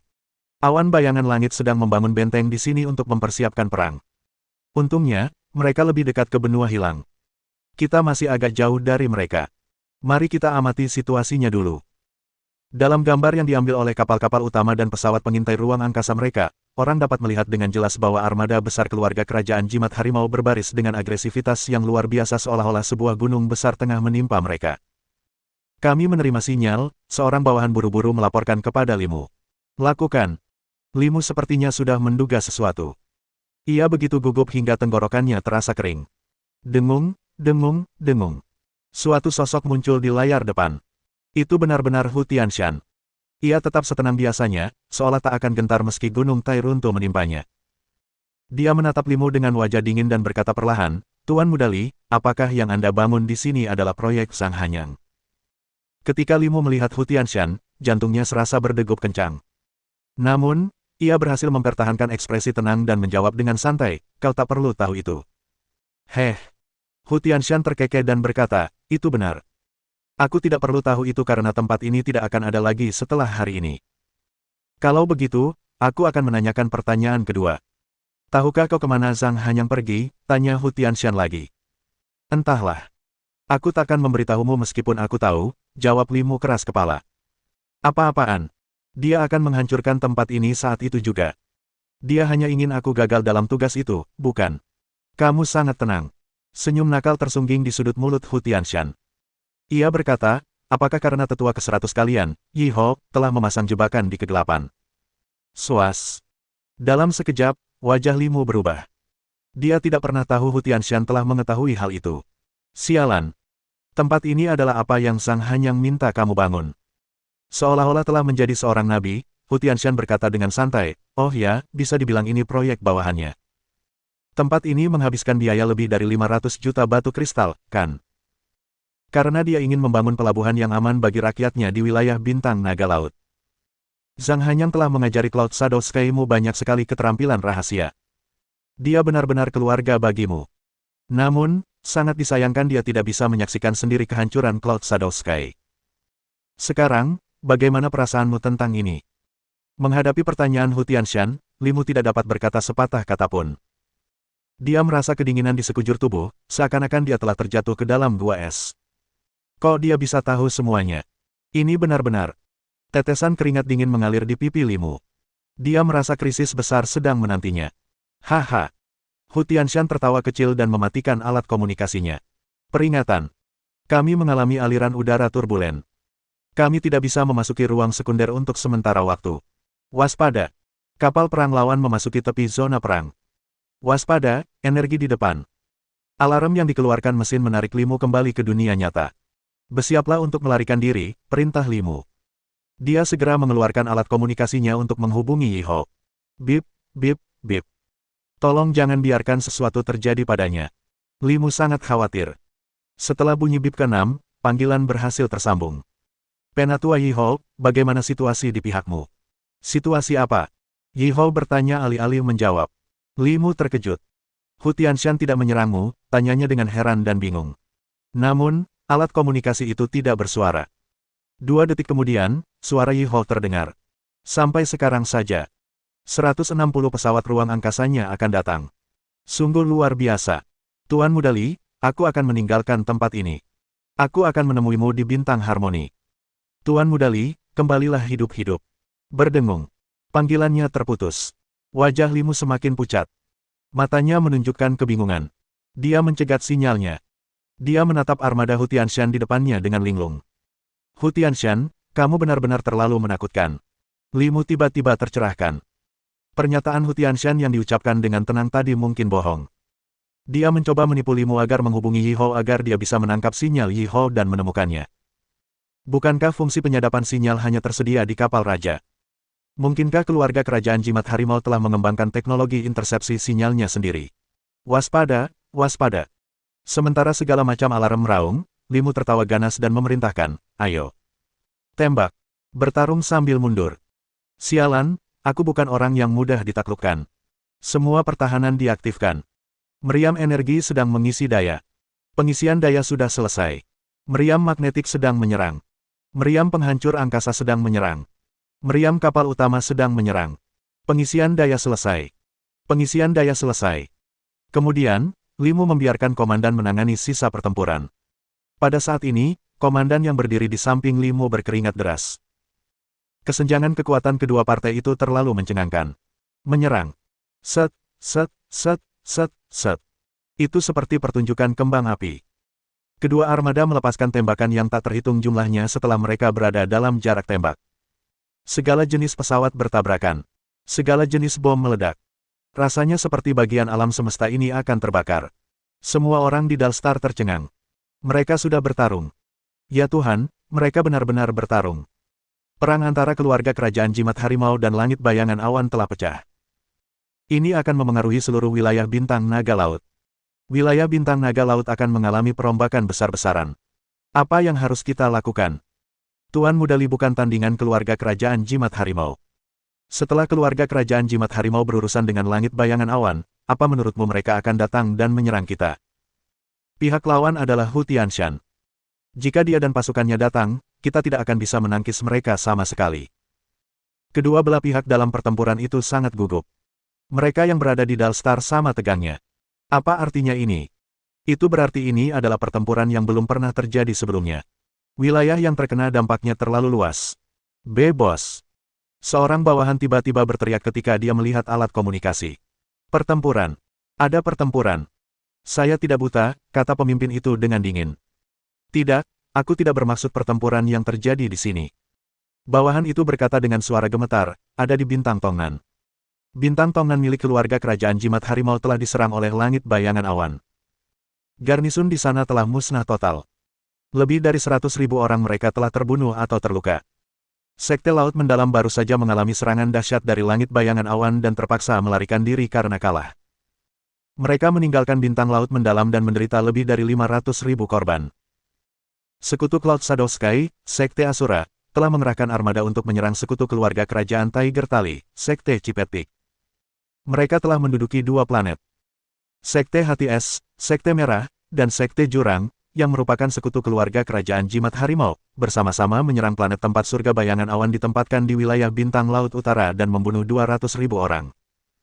Pasukan keluarga kerajaan Tiger Tali di Bintang Salu di tepi wilayah Bintang Laut Utara baru saja dihancurkan oleh langit bayangan awan. Permukaan planet hancur. 300.000 orang tewas. Tak seorang pun di Bintang Salu selamat. Ini kacau. Seluruh dunia kacau. Ada begitu banyak berita. Aku tidak bisa membaca semuanya. Setiap tempat sedang berperang. Ini gila. Wilayah Bintang Naga Laut sedang kacau. Area medan perang telah mencakup 50% dari wilayah Bintang Naga Laut. Lebih dari separuh wilayah bintang ini sedang berperang. Jumlah medan perang masih terus bertambah. Banyak pasukan bahkan tidak bisa melarikan diri. Bintang Roland. Bintang Roland benar-benar kosong. Raja Peri telah melarikan diri ke langit bayangan awan bersama anggota klannya. Bintang 7 bukaan dari keluarga kerajaan jimat harimau telah diambil alih oleh langit bayangan awan. Ini. Pemimpin pasukan di Dalstar terhuyung. Ia menoleh ke Bintang Dal dan mendapati bahwa tidak banyak armada yang lewat. Bahkan beberapa armada yang ia lihat pun terbang menjauh dengan cepat. Sudah berakhir. Kita tidak bisa tinggal di area Bintang Naga Laut lebih lama lagi. Pergi. Ayo pergi. Kita harus lari. Kita bicarakan ini setelah mereka selesai bertengkar. Beritahukan kepada semua orang bahwa kita akan berangkat ke area Bintang 7 Iblis untuk bersembunyi. Perintah dikeluarkan satu demi satu. Lalu, mereka mengalihkan pandangan mereka ke layar. Pertempuran di depan sedang diproyeksikan di layar. Berbagai bom bertabrakan di kehampaan. Kabu, kabu, kabu, kabu. Ledakannya indah dan berwarna-warni, yang menyilaukan mata mereka. Sayangnya, daya tembak Tiger Talisman Royal Family terlalu mendominasi. Armada Limu sama sekali tak mampu menangkis serangannya. Tembakan dahsyat membombardir mereka. Serangan putaran kedua berhasil digagalkan. Tapi ronde ketiga tiba segera. Jika musuh hanya melancarkan satu putaran serangan, maka Limu dapat menghancurkan mereka sebelum mereka mendekat. Namun, itu hanyalah situasi hipotetis. Kenyataannya, Hu Tianshan dengan cepat melancarkan serangan ronde kedua, ronde ketiga, dan ronde keempat. Armada Limu tidak bisa bertahan lama. Gemuruh. Serangan itu membombardir penutup pelindung. Tingkat energi armada menurun tajam. Peringatan, penyimpanan energi telah turun hingga 17%. Peringatan. Tekanan di kabin energi terlalu tinggi. Peringatan. Alarm berbunyi silih berganti, membuat Limu semakin bingung. Tuan Muda Li, kita tidak bisa melakukan ini lagi. Kita hanya bisa menggunakan sisa energi kita untuk bertahan sementara kita segera terbang keluar dari arus udara yang bergejolak dan melompat ke ruang sekunder untuk melarikan diri, kata sang kapten. Kita perlu meninggalkan setidaknya 20 korvet untuk menghentikan musuh. 20. Wajah Limu pucat. Ekspresinya penuh tanya. Bukan karena ia merasa berat hati meninggalkan pesawat luar angkasa, tetapi karena tindakan ini akan merenggut nyawa puluhan ribu orang. Dia benci perasaan tidak berdaya ini. Dia tidak ingin memutuskan hidup dan mati orang lain. Namun kini, satu keputusannya saja dapat mengirim beberapa orang di puluhan korvet itu ke neraka. Hubungi korvet nomor 42. Seorang pria parubaya muncul di layar. Dia adalah kapten korvet nomor 42. Dengan wajah tenang, ia berkata, korvet nomor 42 hingga 64 mengajukan diri untuk berada di barisan belakang. Kami sudah mengirimkan pesawat kami. Mereka mungkin masih punya peluang selamat jika melarikan diri ke benua hilang. Sedangkan kami, hahaha. Pria parubaya itu tertawa. Ia menatap Limu seolah-olah matanya telah menembus layar. Ia berkata dengan lembut dan perlahan, Tuan Muda Li, apakah Anda ingat pasukan pemberontak surga? Anda menyelamatkan 130 anggota kami. Kami tidak akan pernah melupakannya. Staf dari korvet nomor 42 hingga nomor 64 semuanya adalah anggota pasukan pemberontak surga. Kami semua di sini, berharap dapat membalas budi Anda. Sambil berbicara, lelaki parubaya itu mengepalkan tangan kanannya dan memukul dadanya. Lalu, ia berkata sambil tersenyum, ini pilihan kami. Saya harap Tuan Muda Li akan menghormati keputusan kami. Jika, tidak ada, jika. Kami merasa terhormat bisa bekerja untuk Anda. Terima kasih, Tuan Muda Li. Berdengung. Sinyalnya terputus. Lebih dari 20 korvet meninggalkan armada di tengah perjalanan mereka. Mereka berbalik dan menghadapi armada Hu Tianshan secara langsung. Mata Limu memerah di pinggirannya. Tuan Muda Li yang anggun dan berwibawa meraung pada saat ini. Kemarahan, keluhan, dan kesedihan memenuhi hati Limu. Semua orang terdiam. Bahkan sang kapten, yang berada di samping Limu, perlahan mengangkat tangan kanannya dan membuat gerakan yang sangat hikmat. Limu pernah bekerja dengan skuad Deviant Heaven. Dia melakukan petualangan bersama pasukan itu untuk waktu yang lama. Dia ingat setiap anggota inti pasukan. Tanpa diduga, di saat kritis ini, mereka mengambil inisiatif untuk melangkah maju. Mereka menawarkan diri untuk mati demi sahabat karib dan pemimpin yang mereka hormati. Di bawah tatapan Limu dan yang lainnya, 22 korvet itu menembak dengan kapasitas penuh, membakar energi mereka seolah-olah tidak akan habis. Orang-orang di korvet tahu bahwa mereka akan menyelesaikan tugas jika mereka menahan musuh selama 1 atau 2 menit. Tak banyak orang di korvet-korvet itu. Pesawat-pesawat yang tak terhitung jumlahnya melesat keluar dan terbang menuju benua yang hilang. Pemandangan ini jelas terekam oleh pasukan di Dalstar. Hampir semua orang memusatkan perhatian pada pertempuran itu. Mereka mengira keluarga kerajaan jimat harimau akan merebut 22 korvet, yang akan menjadi kemenangan besar. Tetapi apa yang sebenarnya terjadi selalu di luar dugaan mereka. Suara mendesing. Tiba-tiba, gelombang energi terbentuk di salah satu kapal utama lawan. Seberkas cahaya merah melesat ke arah 22 korvet dengan kecepatan yang sangat tinggi. Cahaya apa itu? Tepat ketika berbagai serangan yang dilancarkan oleh 22 korvet hendak mendekati armada lawan. Desir. Garis cahaya merah itu tiba-tiba meluas. Dalam sekejap, ia tumbuh hingga setinggi 100 kaki, Mesya. Itu mekanisme Hu Tianshan. Dia mulai bergerak. Wajah semua orang yang hadir berubah drastis. Pada saat yang sama, lebih dari 100 pesawat ruang angkasa Hu Tianshan langsung mengejar rombongan Limu. Tampaknya Hu Tianshan berencana menghancurkan armada Limu untuk selamanya. Kabu, kabu, kabu, kabu. Semua kekuatan senjata diarahkan ke Mesya merah. Ledakan itu mengirimkan api ke seluruh kehampaan. Tetapi semua orang tahu bahwa senjata semacam ini tidak akan menimbulkan masalah bagi Hu Tianshan. Swas. Benar saja, di tengah kobaran api, seberkas cahaya merah tiba-tiba muncul dan dengan cepat menghampiri korvet-korvet itu. Hu Tianshan bahkan belum memanggil pasukan mekaniknya. Tiba-tiba, sebuah pedang lebar panjang muncul di tangan kanannya. Di depan pesawat luar angkasa terdekat, dia perlahan mengangkat pedang lebar panjangnya, seolah-olah menyatakan bahwa dia akan melancarkan pembantaian. Desir. Seberkas cahaya menyilaukan muncul dari udara tipis. Cahaya itu berubah menjadi semburan cahaya pedang lebar sepanjang 10.000 kaki dan menebas ke bawah dengan ganas. Gemuruh. Pertahanan korvet itu gagal menahan serangan Hu Tianshan. Korvet itu meledak di tempat. Itu seperti pembantaian yang menghancurkan. Hanya dalam 2 detik, Hu Tianshan mendekati korvet kedua. Benda itu meledak begitu cahaya pedang lebarnya mengenainya. Lalu, dia sampai pada yang ketiga, keempat. Melihat ini, Limu merasa tubuhnya menjadi mati rasa. Tuan Muda Li. Armada musuh mengejar kita, kata kapten dengan tergesa-gesa. Lari secepat mungkin. Keluarkan sebanyak mungkin pesawat luar angkasa dari sini. Limu sudah menyerah untuk melawan. Pada saat ini, perlawanan sama saja dengan kematian. Sebagian besar energi pesawat ruang angkasa digunakan untuk pendorong. Selama mereka bisa melompat ke ruang sekunder, mereka akan aman untuk sementara waktu. Armada Hutianshan terus menyerang. Kapal-kapal utama mereka menembaki satu korvet secara bersamaan. Pertahanan mereka tak mampu menahan bombardir dahsyat itu. Satu persatu korvet terbakar di belakang Limu. Dengan cara ini, 2 menit kemudian, armada Limu hendak melompat ke ruang sekunder. Dia berbalik untuk melihat kekosongan di belakangnya. Dia menemukan bahwa armada Hutianshan tidak lagi mengejarnya. Semburan cahaya pedang lebar melintas. Pesawat-pesawat yang menuju benua hilang ditebas dan diledakkan dalam kelompok-kelompok besar. Stasiun luar angkasa baru itu menghadirkan ledakan terbesar di medan perang. Di bawah bola api terdapat potongan-potongan besi tua. Dia juga melihat ratusan sinar cahaya melesat ke arah bangunan-bangunan di benua yang hilang. Pada saat ini, tatapan Limu berangsur-angsur menjadi dingin. Ia mengepalkan tinjunya dan menatap tajam ke arah mesia merah itu. Hutianshan. Suatu hari nanti, ketika aku sudah mengumpulkan cukup kekuatan. Desir. Di kejauhan, Hutianshan perlahan mengangkat pedang lebar panjang di tangannya dan mengarahkannya ke kapal utama tempat Limu berada.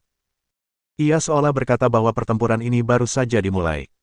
Apa arti dirimu di mata keluarga kerajaan Tiger Tali? Hutianshan terlalu kuat. Menyaksikan pertempuran itu, orang-orang di Dalstar gemetar ketakutan. Dia menghancurkan begitu banyak pesawat luar angkasa sendirian.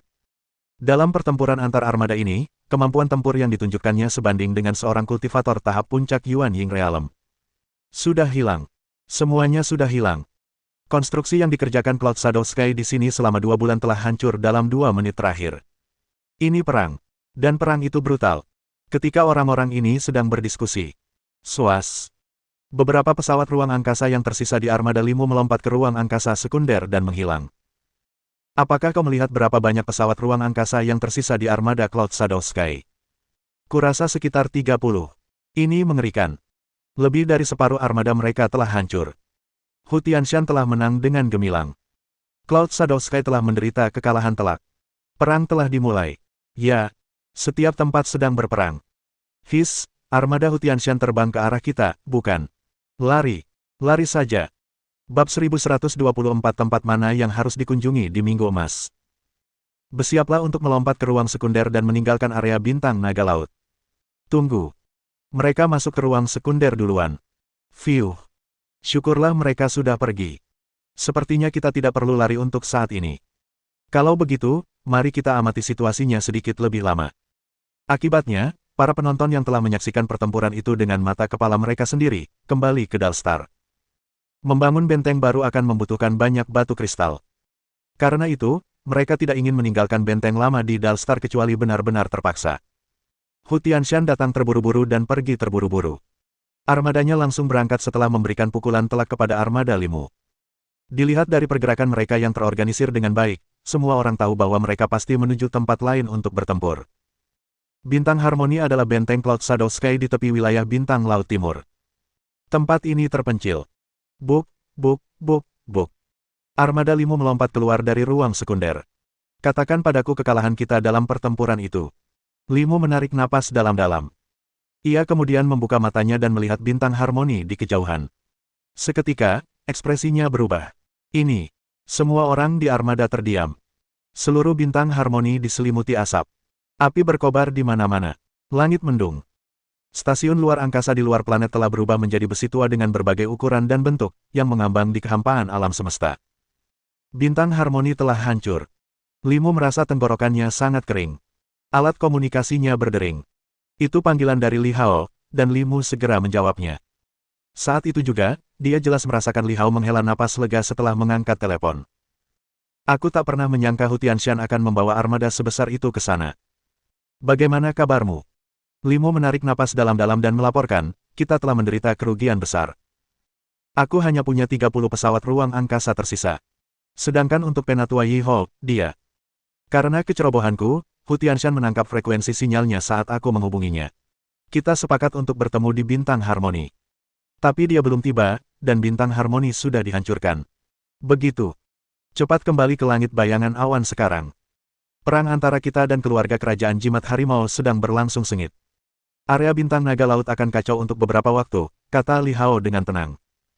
Konfrontasi pertama adalah yang paling tidak terorganisir. Aliansi kita dan mereka sama-sama berusaha menyerang titik lemah atau planet penting pihak lain. Sekarang bukan saatnya bagimu untuk keluar. Kembalilah sesegera mungkin. Limu mendengar bunyi bip keras dari alat komunikasi ayahnya. Pasti ada banyak panggilan masuk bersamaan. Pada saat ini, Limu sangat menyadari bahwa era perang telah tiba. Setelah berpikir sejenak, Limu tidak lagi bimbang. Ia langsung memerintahkan yang lain untuk bersiap memasuki ruang sekunder lagi. Selama 2 menit ini, Limu meninggalkan pesan untuk Yi Ho. Sampai jumpa di langit bayangan awan. Sekitar 3 hari kemudian, Limu tiba di Cloud Shadow Sky. Dia juga belajar banyak berita. Aliansi Cloud Shadow Sky dulunya memiliki total 153 planet. Setelah beberapa hari pertempuran yang kacau, jumlah planet yang dimilikinya menurun tajam menjadi 60. Aliansi keluarga kerajaan jimat harimau dulunya menguasai 140 planet. Namun kini, hanya 70 planet yang masih berada di bawah kekuasaannya. Seseorang membuat perhitungan. Dalam beberapa hari terakhir, keluarga kerajaan Tiger Talisman telah kehilangan sekitar 350 pesawat ruang angkasa dalam pertempuran, sementara Cloud Shadow Sky telah kehilangan sekitar 300. Yang hancur sebagian besar adalah korvet. Pertahanan kapal-kapal utama sangat kuat. Dengan demikian, sejauh ini, tidak ada kapal utama yang karam. Planet-planet yang terlibat dalam perang tersebar di area bintang naga laut. Peperangan yang rumit masih terus berlangsung. Semakin banyak sekte dan kekuatan yang terlibat dalam perang. Aula bersayap perak telah bergabung dalam aliansi langit bayangan awan. Dengan kekuatan yang berlipat ganda, langit bayangan awan memberikan pukulan telak ke planet yang memiliki posisi strategis milik keluarga kerajaan jimat harimau kemarin. Namun, selain beberapa kekuatan netral, beberapa kekuatan teratas lainnya di area bintang naga laut juga bekerja sama dengan keluarga kerajaan jimat harimau. Seiring kedua kekuatan ini bersaing untuk mendapatkan keunggulan, aliansi mereka terus berkembang. Jangkauan pengaruh perang ini meluas dari hanya 50% menjadi sekitar 80% kekuatan di wilayah bintang naga laut. 80% pasukan di area bintang naga laut telah berpartisipasi dalam pertempuran ini. Namun perang ini baru saja dimulai. Ayah, ini salahku. Aku ceroboh dan jatuh ke dalam perangkap Hu Tianshan, Limu meminta maaf. Ia merasa malu ketika melihat Li Hao. Kau masih muda, tapi Hu Tianshan sudah tua renta. Armadanya lebih kuat darimu, jadi wajar saja kalau kau kalah menghadapi serangannya. Li Hao menggelengkan kepalanya pelan dan berkata sambil mendesah. Bahkan aku harus ekstra hati-hati saat berhadapan dengan Hu Tianshan, apalagi kau. Limu merasa sedikit lebih baik setelah mendengar kata-kata penghiburan ayahnya. Ia mendongak menatap Li Hao dan bertanya, apakah Hu Tianshan benar-benar sekuat itu? Dia memang orang yang kuat. Dia seharusnya mengambil setengah dari pujian atas skala besar keluarga kerajaan jimat harimau saat ini. Raja mereka, Dewa Harimau, jago bertarung. Dia sangat perkasa dan memiliki pemahaman yang mendalam tentang mesin. Kekuatan individunya juga sangat kuat. Oleh karena itu, dia lebih cocok untuk pergi ke area bintang yang lebih maju dan tempat-tempat lain di dunia kultivasi di mana bahaya mengintai di setiap sudut. Namun, di medan bintang naga laut, pesawat ruang angkasa paling penting dalam perang. Bertempur di sini membutuhkan strategi. Karena itu, seperti ikan di air, Hu Tianshan tak terhentikan di sini, kata Li Hao perlahan. Kedengarannya hampir tidak masuk akal. Lalu bagaimana kita akan menghadapi Hu Tianshan? Tanya Limu, agak tercengang. Cara menghadapinya sangatlah sederhana. Ada apa? Limu tiba-tiba menjadi penasaran. Di bawah tatapannya yang tajam, Li Hao meletakkan tangannya di belakang punggungnya dan melihat pemandangan di luar jendela. Dengan tenang, dia berkata, untuk menghadapi Hu Tianshan, aku sendiri sudah cukup. Limu agak terdiam. Seberapa besar kemungkinan kita memenangkan perang ini? Tanya Limu setelah berpikir sejenak. Jika semuanya berjalan sesuai harapan kami, peluang kemenangan kami adalah 60%, jawab Li Hao. Meskipun aliansi Cloud Shadow Sky sedikit lebih kuat daripada pihak lawan, perbedaan di antara mereka tidak terlalu besar. Namun, ekspresi Li Hao tetap tenang dan kalem. Ia punya alasan kuat untuk percaya diri. Lalu apa saja kemungkinan situasi tak terduga itu? Limu bertanya. Dia mengenal ayahnya dengan baik. Jika tidak ada hal tak terduga yang terjadi, Li Hao akan mengatakan mereka pasti menang, alih-alih mengatakan bahwa peluang menangnya hanya 60%. Situasi tak terduga adalah perubahan di wilayah Chaotic. Ada beberapa hal yang hanya bisa kukatakan padamu. Li Hao merenung sejenak. Kemudian, suaranya menjadi lebih berat, dan tatapannya berubah sedikit serius. Wilayah Bintang Naga Laut adalah tempat terpencil dan miskin sumber daya di dunia kultivasi. Provinsi Bintang Naga Langit jauh lebih kuat. Namun, di wilayah bintang kami, satu-satunya kekuatan yang dapat bersaing dengan kekuatan di tempat maju lainnya adalah keluarga-keluarga di wilayah Chaotic. Semua orang di sini tahu sedikit tentang wilayah Chaotic. Tempat itu penuh bahaya. Ada beberapa keluarga yang hidup menyendiri di sana. Meskipun populasinya tidak besar, setiap keluarga memiliki seorang master alam transformasi dewa yang menjaganya. Grandmaster keluarga kerajaan jimat harimau adalah seorang tetua agung di salah satu keluarga, yang memiliki hubungan yang mendalam dengan keluarga tersebut. Kami juga memiliki pendukung di salah satu keluarga tersebut. Namun, hubungan kami dengan pendukung kami berbeda. Pada saat kritis tertentu, mungkin pendukung kami dapat membawa perubahan yang tak terduga. Tetapi tanpa dukungan pendukung, kami akan kalah dalam perang ini. Kemudian, kami mungkin harus melarikan diri ke wilayah bintang lain. Ini. Wajah Limu sedikit memucat. Dia tidak menyangka ayahnya telah bersiap untuk yang terburuk. Haha. Li Hao menoleh dan melihat ekspresi Limu. Ia lalu terkekeh dan berkata, tapi kita masih punya peluang. Tetua Yue sangat kuat bahkan di antara mereka yang berada di alam transformasi dewa. Sedangkan mereka yang berada di wilayah Chaotic, mereka berada di tahap awal alam transformasi dewa. Mungkin ketika Zhang Hanyang dan orang-orangnya datang ke sini, kita akan tahu bagaimana perang ini akan berakhir. Sayang. Berbicara tentang Zhang Hanyang, Limu menghela napas dan berkata, aku mengacaukan tugas yang diberikan senior Zhang kepadaku. Ini bukan salahmu. Kau sudah melakukan yang terbaik. Li Hao tersenyum dan berkata, akan ada kekacauan selama beberapa hari di tahap awal perang. Kau masih bisa membangun kembali stasiun luar angkasa dan sisanya setelah putaran pertama konfrontasi berakhir. Tapi jangan lakukan itu secara terang-terangan lain kali. Lebih baik kau bersembunyi di kegelapan. Saat membangun stasiun luar angkasa, kau bisa menggunakan beberapa metode untuk menyembunyikan proyeknya. Terkadang, jika proyekmu terlalu menarik perhatian, orang lain akan tetap datang dan menghancurkannya meskipun mereka tidak tahu untuk apa proyek itu dikerjakan. Ya, aku akan mengingatnya. Oh, Yi Hao sudah kembali. Limu tiba-tiba melirik komunikator. Matanya langsung berbinar. Apa kabar? Tanya Limu buru-buru. Dia kemudian mengetahui bahwa Yi Hao hanya kehilangan 10 pesawat ruang angkasa. Limu menghela napas lega. Jika sesuatu terjadi pada Yi Hao, Limu akan menyalahkan dirinya sendiri karena telah membawa rekan setimnya pada kehancuran. Untungnya, kerugiannya tidak besar. Setelah lebih dari 10 menit, Yi Hao dan sekitar selusin tetua berjalan cepat. Pemimpin sekte, dalam perjalanan pulang, kami melewati area bintang pusat laut, menyerang bintang Longda, dan menghancurkan stasiun luar angkasa di sana. Kami juga melewati bintang Buxia dan menaklukkan cabang sekte kolam gelap. Kami berencana pergi ke area bintang utara surgawi untuk menghancurkan markas sekte kolam gelap. Namun, tepat ketika kami hendak menyerang, Hu Tianshan datang untuk membantu mereka. Untungnya, mereka jauh dari kami dan ruang sekunder. Kalau tidak, kami harus menghadapi lawan tangguh ini. Hu Tianshan sedang mengepung di mana-mana. Keberadaannya sulit dilacak, kata salah satu tetua dengan tenang. Wah, bagus sekali. Terima kasih semuanya atas kerja kerasnya. Li Hao mengangguk, tapi tidak menunjukkan tanda-tanda terkejut. Limu, di sisi lain, linglung. Yi Hao dan yang lainnya telah mencapai banyak hal dalam perjalanan pulang mereka. Tapi aku tidak menyelesaikan apapun di sepanjang perjalanan. Ia terdiam dan mulai merenung. Ia melakukannya beberapa kali setiap hari. Mungkin ini berarti dia telah tumbuh dewasa. Mengetahui konfrontasi antara dua penguasa wilayah bintang naga laut, banyak orang yang matanya terbelalak ketakutan. Di banyak sekte kecil, setiap orang khawatir akan keselamatan mereka sendiri. Beberapa bahkan menaiki pesawat ruang angkasa untuk terbang jauh dari pusat pusaran tersebut. Pertempuran tampaknya terjadi sepanjang waktu. Dunia telah terjerumus ke dalam kekacauan total. Namun Liu Qingfeng dan Zhang Han masih tidak tahu apa-apa tentang ini. Bumi tersembunyi di area bintang naga laut. Tanpa Yue Wei, sang tukang perahu, tak seorang pun bisa menemukannya. Oleh karena itu, mustahil bagi mereka yang berada di bumi untuk menghubungi dunia luar. Setelah ujian bulanan pertama selesai, Minggu Emas, hari libur 7 hari di minggu pertama bulan Oktober, segera tiba. Nina, kita libur 7 hari, kita bisa nongkrong lagi. Apakah ada tempat yang ingin kamu kunjungi? Pada malam tanggal 30 September Meng Meng dan Yue Xiaonao berdiskusi dengan Nina tentang kemana mereka akan bersenang-senang di Golden Week. Aku melihat pepatah di internet yang mengatakan orang yang belum pernah ke tembok besar bukanlah manusia sejati, kata Nina sambil tersenyum. Artinya, tembok besar di Sangjing adalah objek wisata menakjubkan yang sudah ada sejak zaman kuno. Bagaimana kalau kita ke Sangjing dulu?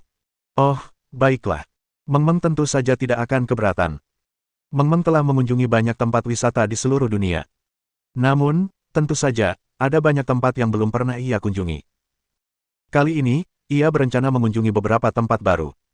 Karena Nina ingin pergi ke Sangjing, ia memutuskan untuk mengubah rencananya dan mengunjungi Sangjing terlebih dahulu. Ibu, ayah, bolehkah kami pergi ke Sangjing saat Golden Week? Setelah kembali ke istana, Meng Meng berlari ke kamar tidur orang tuanya, berbaring di tempat tidur, dan menyampaikan saran tersebut. Dia bersemangat sekali saat datang. Namun, tak lama kemudian, semangatnya meredup. Ziyan meliriknya dan berkata dengan datar, kalau kamu mau pergi, pergilah sendiri. Ngapain bawa-bawa kami? Hah! Meng Meng tertegun sesaat. Melihat senyum kecil di wajah ibunya, Meng Meng tahu dia sedang menahan tawanya. Meng Meng mendengus berat, bersandar di kaki Zhang Han, dan berkata, Bu, aku tidak menyukaimu lagi. Ibu bebas berbuat apa saja. Lagi pula, aku bukan putri kecilmu lagi. Aku putri kecil ayah. Ayah dan ibu akan pergi bermain. Kami tidak akan membawamu. Hahaha. Ziyan tak kuasa menahan tawa. Ia mengulurkan tangan dan mencubit pipi Meng Meng yang merah muda. Yah, ibu cuma bercanda. Ayo kita pergi ke Sangjing untuk liburan besok. Kita harus naik apa ke sana? Pesawatku. Blue Butterfly sangat indah. Sayang sekali ia harus tetap tak terlihat di depan orang lain. Meng Meng cemberut. Matanya membeku sesaat, lalu berkata, kalau kita ke sana naik Blue Butterfly, di mana kita harus memarkirnya? Hah! Ekspresi Zhang Han berubah. Ia menyebarkan energi formasi bintang 5 elemen dengan pikirannya. Dari ekspresinya, ia tampak fokus mendengarkan sesuatu. 2 detik kemudian, ia tertawa. Penatua Yue punya rumah bangsawan di Sangjing. Kita bisa langsung ke rumahnya.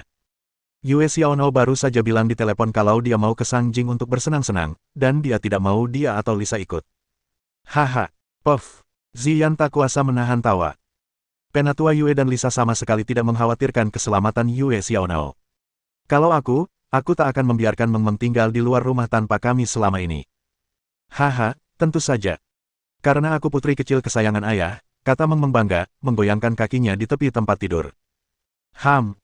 Ziyan mendengus dan mendesak, sudahlah, jangan memaksakan diri lagi. Sudah malam. Tidurlah. Tidak, aku akan berbaring di sini lebih lama lagi. Aduh.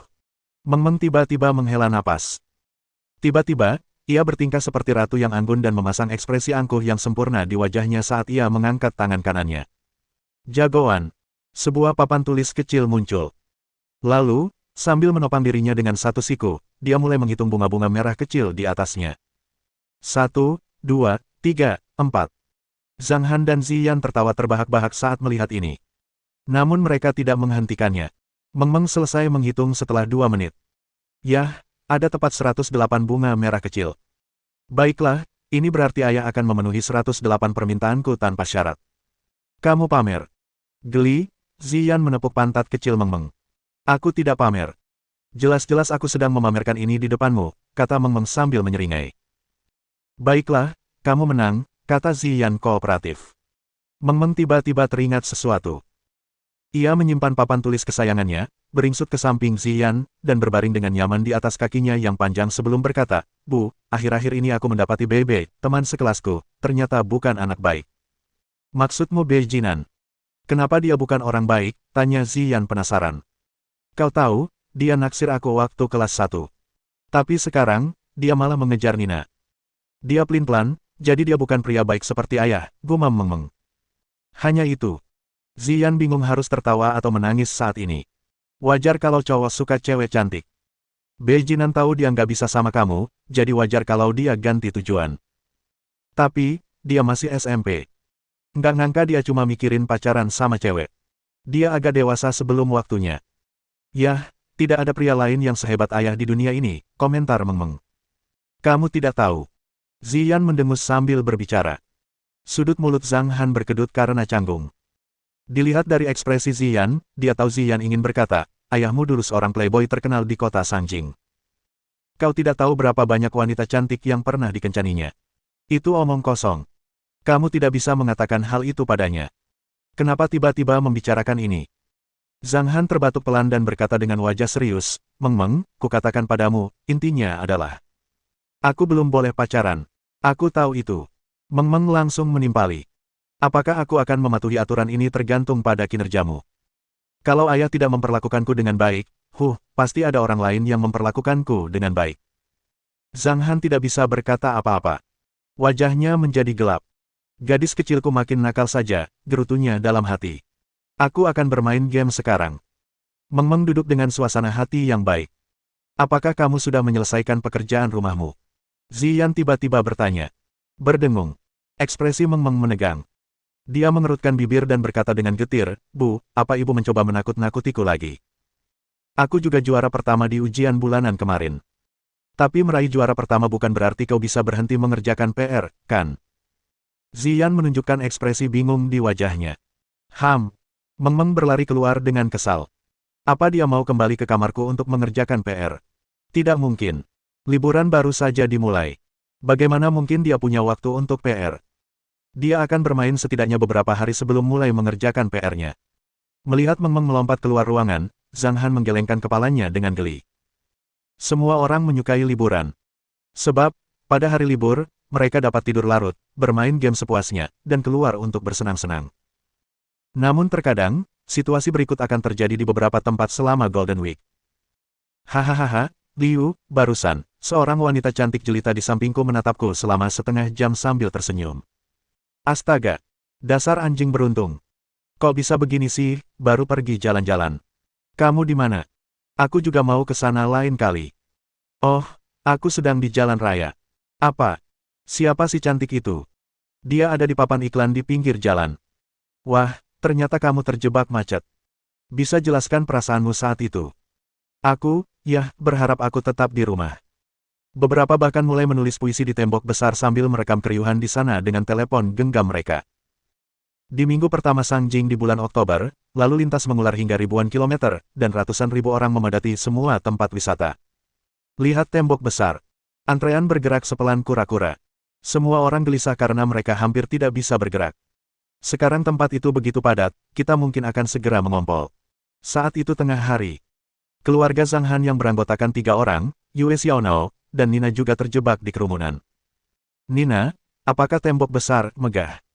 Meng menggaruk dahinya dan bertanya. Ini cukup istimewa. Nina menyelipkan dagunya. Dia tidak menyangka ada begitu banyak orang di sini.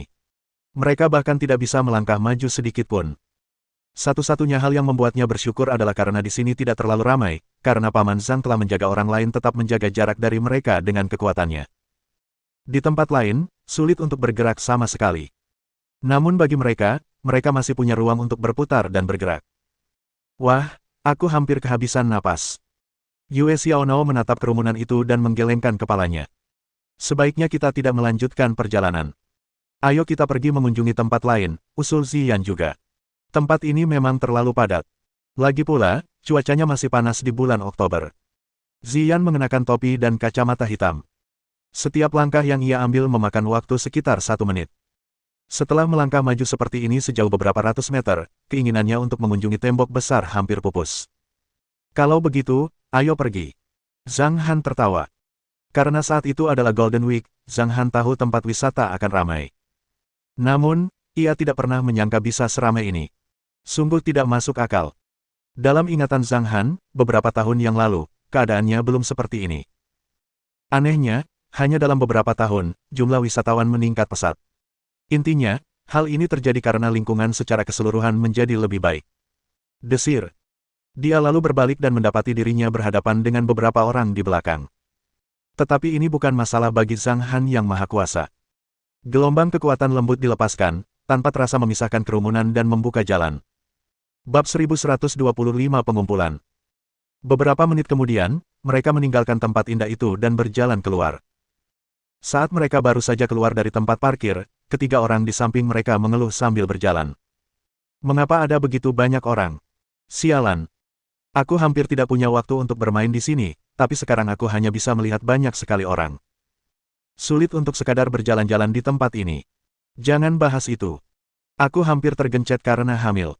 Seberapa kasarnya wanita yang berbicara di akhir. Zhang Han tidak dapat menahan diri untuk meliriknya dengan wajahnya miring. Akibatnya, sesuatu terjadi. Ketiga gadis cantik itu awalnya menarik. Orang-orang di sekitar mereka semua penasaran apakah gadis-gadis ini berasal dari keluarga yang sama. Mereka melotot ke arah Zhang Han dan Ziyan. Wajah Zhang Han memancarkan sinar matahari, sementara wajah Ziyan tertutup. Namun, semua orang tahu bahwa ia adalah gadis cantik ketika melihat pipinya, bibir merahnya yang menawan di balik kacamata hitam besar, dan sosoknya yang seksi. Pria tampan ini sungguh mampu menikahi seorang istri secantik itu. Banyak lelaki yang menatapnya dengan pandangan iri dan kagum. Sebagian besar mata wanita tertuju pada Meng Meng. Namun, ketika Zhang Han menoleh, seorang gadis dengan kuncir kuda menatapnya. Tingginya sekitar 160 cm dan merupakan gadis tertinggi di sebelah kanan dari tiga orang yang berjalan keluar dari tempat parkir, yang berjarak sekitar 2 meter dari mereka. Setelah ragu sejenak, dia bertanya lagi, Zhang Han. Seketika mata kecil Meng Meng tertuju padanya. Siapa dia? Nina dan Yue Xiaonao juga menatapnya dengan rasa ingin tahu. Apakah mereka bertemu dengan seseorang yang dikenalnya? Mata indah Ziyan di balik kacamata hitamnya juga tertuju pada wanita yang berbicara. Dilihat dari tinggi badannya, dia seharusnya bukan mantan pacar Zhang Han. Dia merasa agak aneh dengan ide pertama yang muncul dalam pikirannya. Mengingat identitas Zhang Han sebelumnya sebagai seorang playboy, dia merasa sedikit tidak senang. Ya, ini aku. Zhang Nana, sudah lama sekali kita tidak bertemu. Zhang Han terbatuk pelan. Benarkah? Wow, kau masih ingat aku. Aku pernah mengira kau lupa kita, teman sekelas lama. Kau tidak pernah bicara dengan siapapun di grup obrolan. Ada yang mengirim pesan padamu, tapi kau tidak pernah membalasnya. Zhang Nana tertawa terbahak-bahak dengan mulut tertutup tangan, kebetulan sekali. Seorang pria dan seorang wanita berdiri bergandengan tangan di sampingnya, ternyata sepasang kekasih. Mereka juga penasaran dengan kedua orang itu. Namun, mereka tidak bertanya apa-apa karena tahu mereka dulu teman sekelas. Ya, itu benar-benar kebetulan. Zhang Han menyentuh dagunya dan berkata, perkenalkan, dia teman kuliah saya, Zhang Nana. Ini istri saya, dan ini putri saya. Wow, kamu sudah menikah. Istrimu sangat tinggi. Putrimu sangat cantik. Dia tampil seolah-olah dia terkejut sebanyak 4 kali. Ekspresinya agak berlebihan, tapi tentu saja, itu untuk mencegah kecanggungan. Omong kosong kalau bicara soal emosi dan sudah berapa lama mereka tak bertemu. Halo. Senang bertemu denganmu, Bibi. Ziyan dan Meng Meng juga menyapanya. Halo, kami teman Nana. Masih jauh dari sini ke tempat parkir. Bagaimana kalau kita ngobrol sambil jalan, kata pria itu. Jadi mereka terus berjalan ke tempat parkir. Apakah kamu sudah menetap di Sanjing? Zhang Han bertanya dengan santai. Tidak, saya bekerja di kota Xinjin. Akan terlalu stres bagi saya untuk menetap di Sanjing. Karena itu, saya terpaksa tinggal di sini, jawab Zhang Nana terus terang. Bagaimana dengan pekerjaanmu? Apakah itu bidang pekerjaanmu? Zhang Han terkekeh. Ya, bagaimana denganmu? Zhang Nana ragu-ragu dan menjawab dengan singkat, setelah kita lulus, teman-teman sekelas kita sudah lama membicarakanmu di grup obrolan. Awalnya, tidak ada yang tahu identitas Zhang Han saat kuliah. Kemudian, mereka mengetahui bahwa ia adalah generasi kedua yang kaya. Kemudian, beberapa mahasiswa mengetahui bahwa ia berasal dari klan Zhang, keluarga kaya raya. Namun, hal itu tidak berlangsung lama. Tak lama kemudian, tersiar kabar bahwa ia dikeluarkan dari keluarga. Setelah itu, seseorang pernah bertemu dengannya dan mendapati dirinya terpuruk.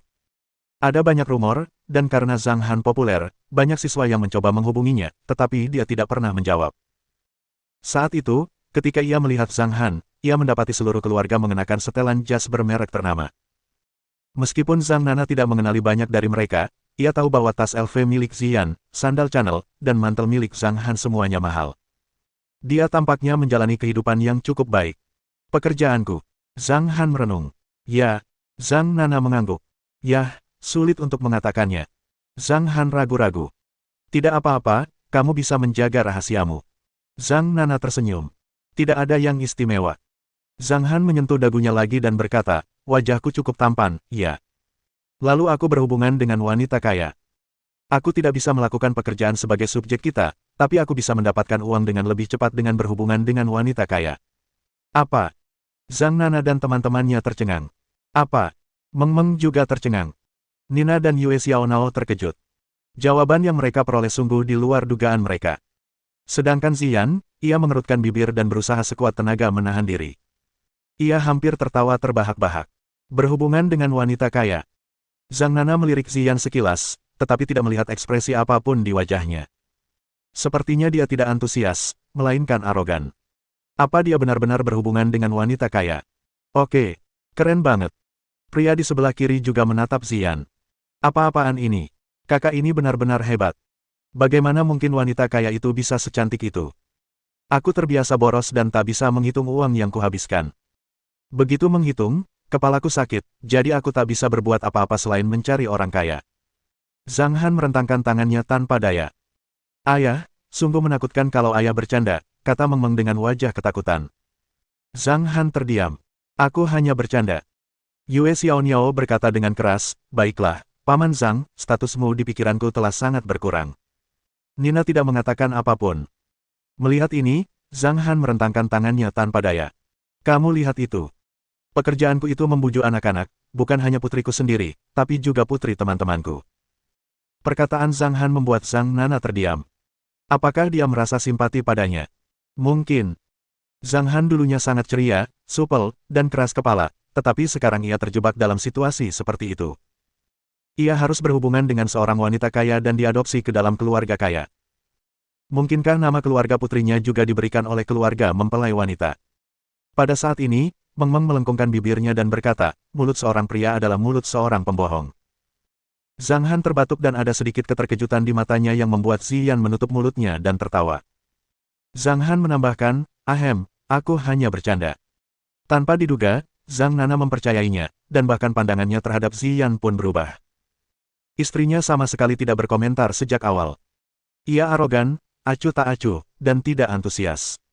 Tak pernah terpikir olehnya bahwa pria sebebas dan sesantai itu juga akan terpuruk oleh kenyataan setelah terjun ke masyarakat. Omong-omong, Zhang Nana berkata, ada pertemuan teman sekelas hari ini, dan jumlahnya sekitar 16 atau 17 orang. Ketua kelas kita sebelumnya, Li Guangqi, yang akan mengadakannya. Kita sudah lama tidak berkumpul, Zhang Han. Bagaimana kalau ikut dengan kami? Ayo kita bertemu teman-teman lama kita. Pertemuan teman sekelas. Zhang Han tertegun. Betapa membosankannya itu. Mereka sudah tak bertemu selama bertahun-tahun. Lagi pula, setelah bertahun-tahun bersosialisasi, mengadakan pertemuan teman sekelas mungkin hanya untuk pamer dan bersosialisasi. Saat dia hendak menggelengkan kepala dan menolak, Yue Xiaonao segera menarik Meng Meng sekali. Meng Meng memutar bola matanya dan berkata sambil tersenyum, ayah, tidak mudah bagi kami untuk datang ke Sanjing. Karena ayah sudah bertemu teman-teman sekelasmu, ayah harus bergabung dengan mereka. Apa ketiga gadis ini mau keluar sendirian? Gadis-gadis yang berada di dekat tinta akan terkena noda hitam. Yue Xiaonao sangat nakal, bermain dengannya akan menyesatkan Meng Meng. Namun, itu normal. Meng Meng hampir berusia 14 tahun dan sedikit lebih dewasa. Terkadang ia tidak bisa melepaskan diri di depan orang dewasa. Teringat masa lalu, ia pun langsung lari terbirit-birit saat orang tuanya membiarkan begitu saja dan ia tak suka dipermainkan oleh tatapan mata mereka. Setelah berpikir sejenak, Zhang Han mengangguk, oke. Namun ekspresi Zhang Nana menjadi aneh saat dia melihat Zhang Han ragu-ragu selama 2 detik. Status keluarga Zhang Han benar-benar mengkhawatirkan. Tampaknya dia benar-benar diadopsi ke dalam keluarga kaya dan berkuasa dan tidak mempunyai hak untuk berbicara. Kami memesan kamar 301 di restoran Sis pukul 7 malam. Mereka pasti senang mendengar Anda akan datang. Zhang Nana tersenyum.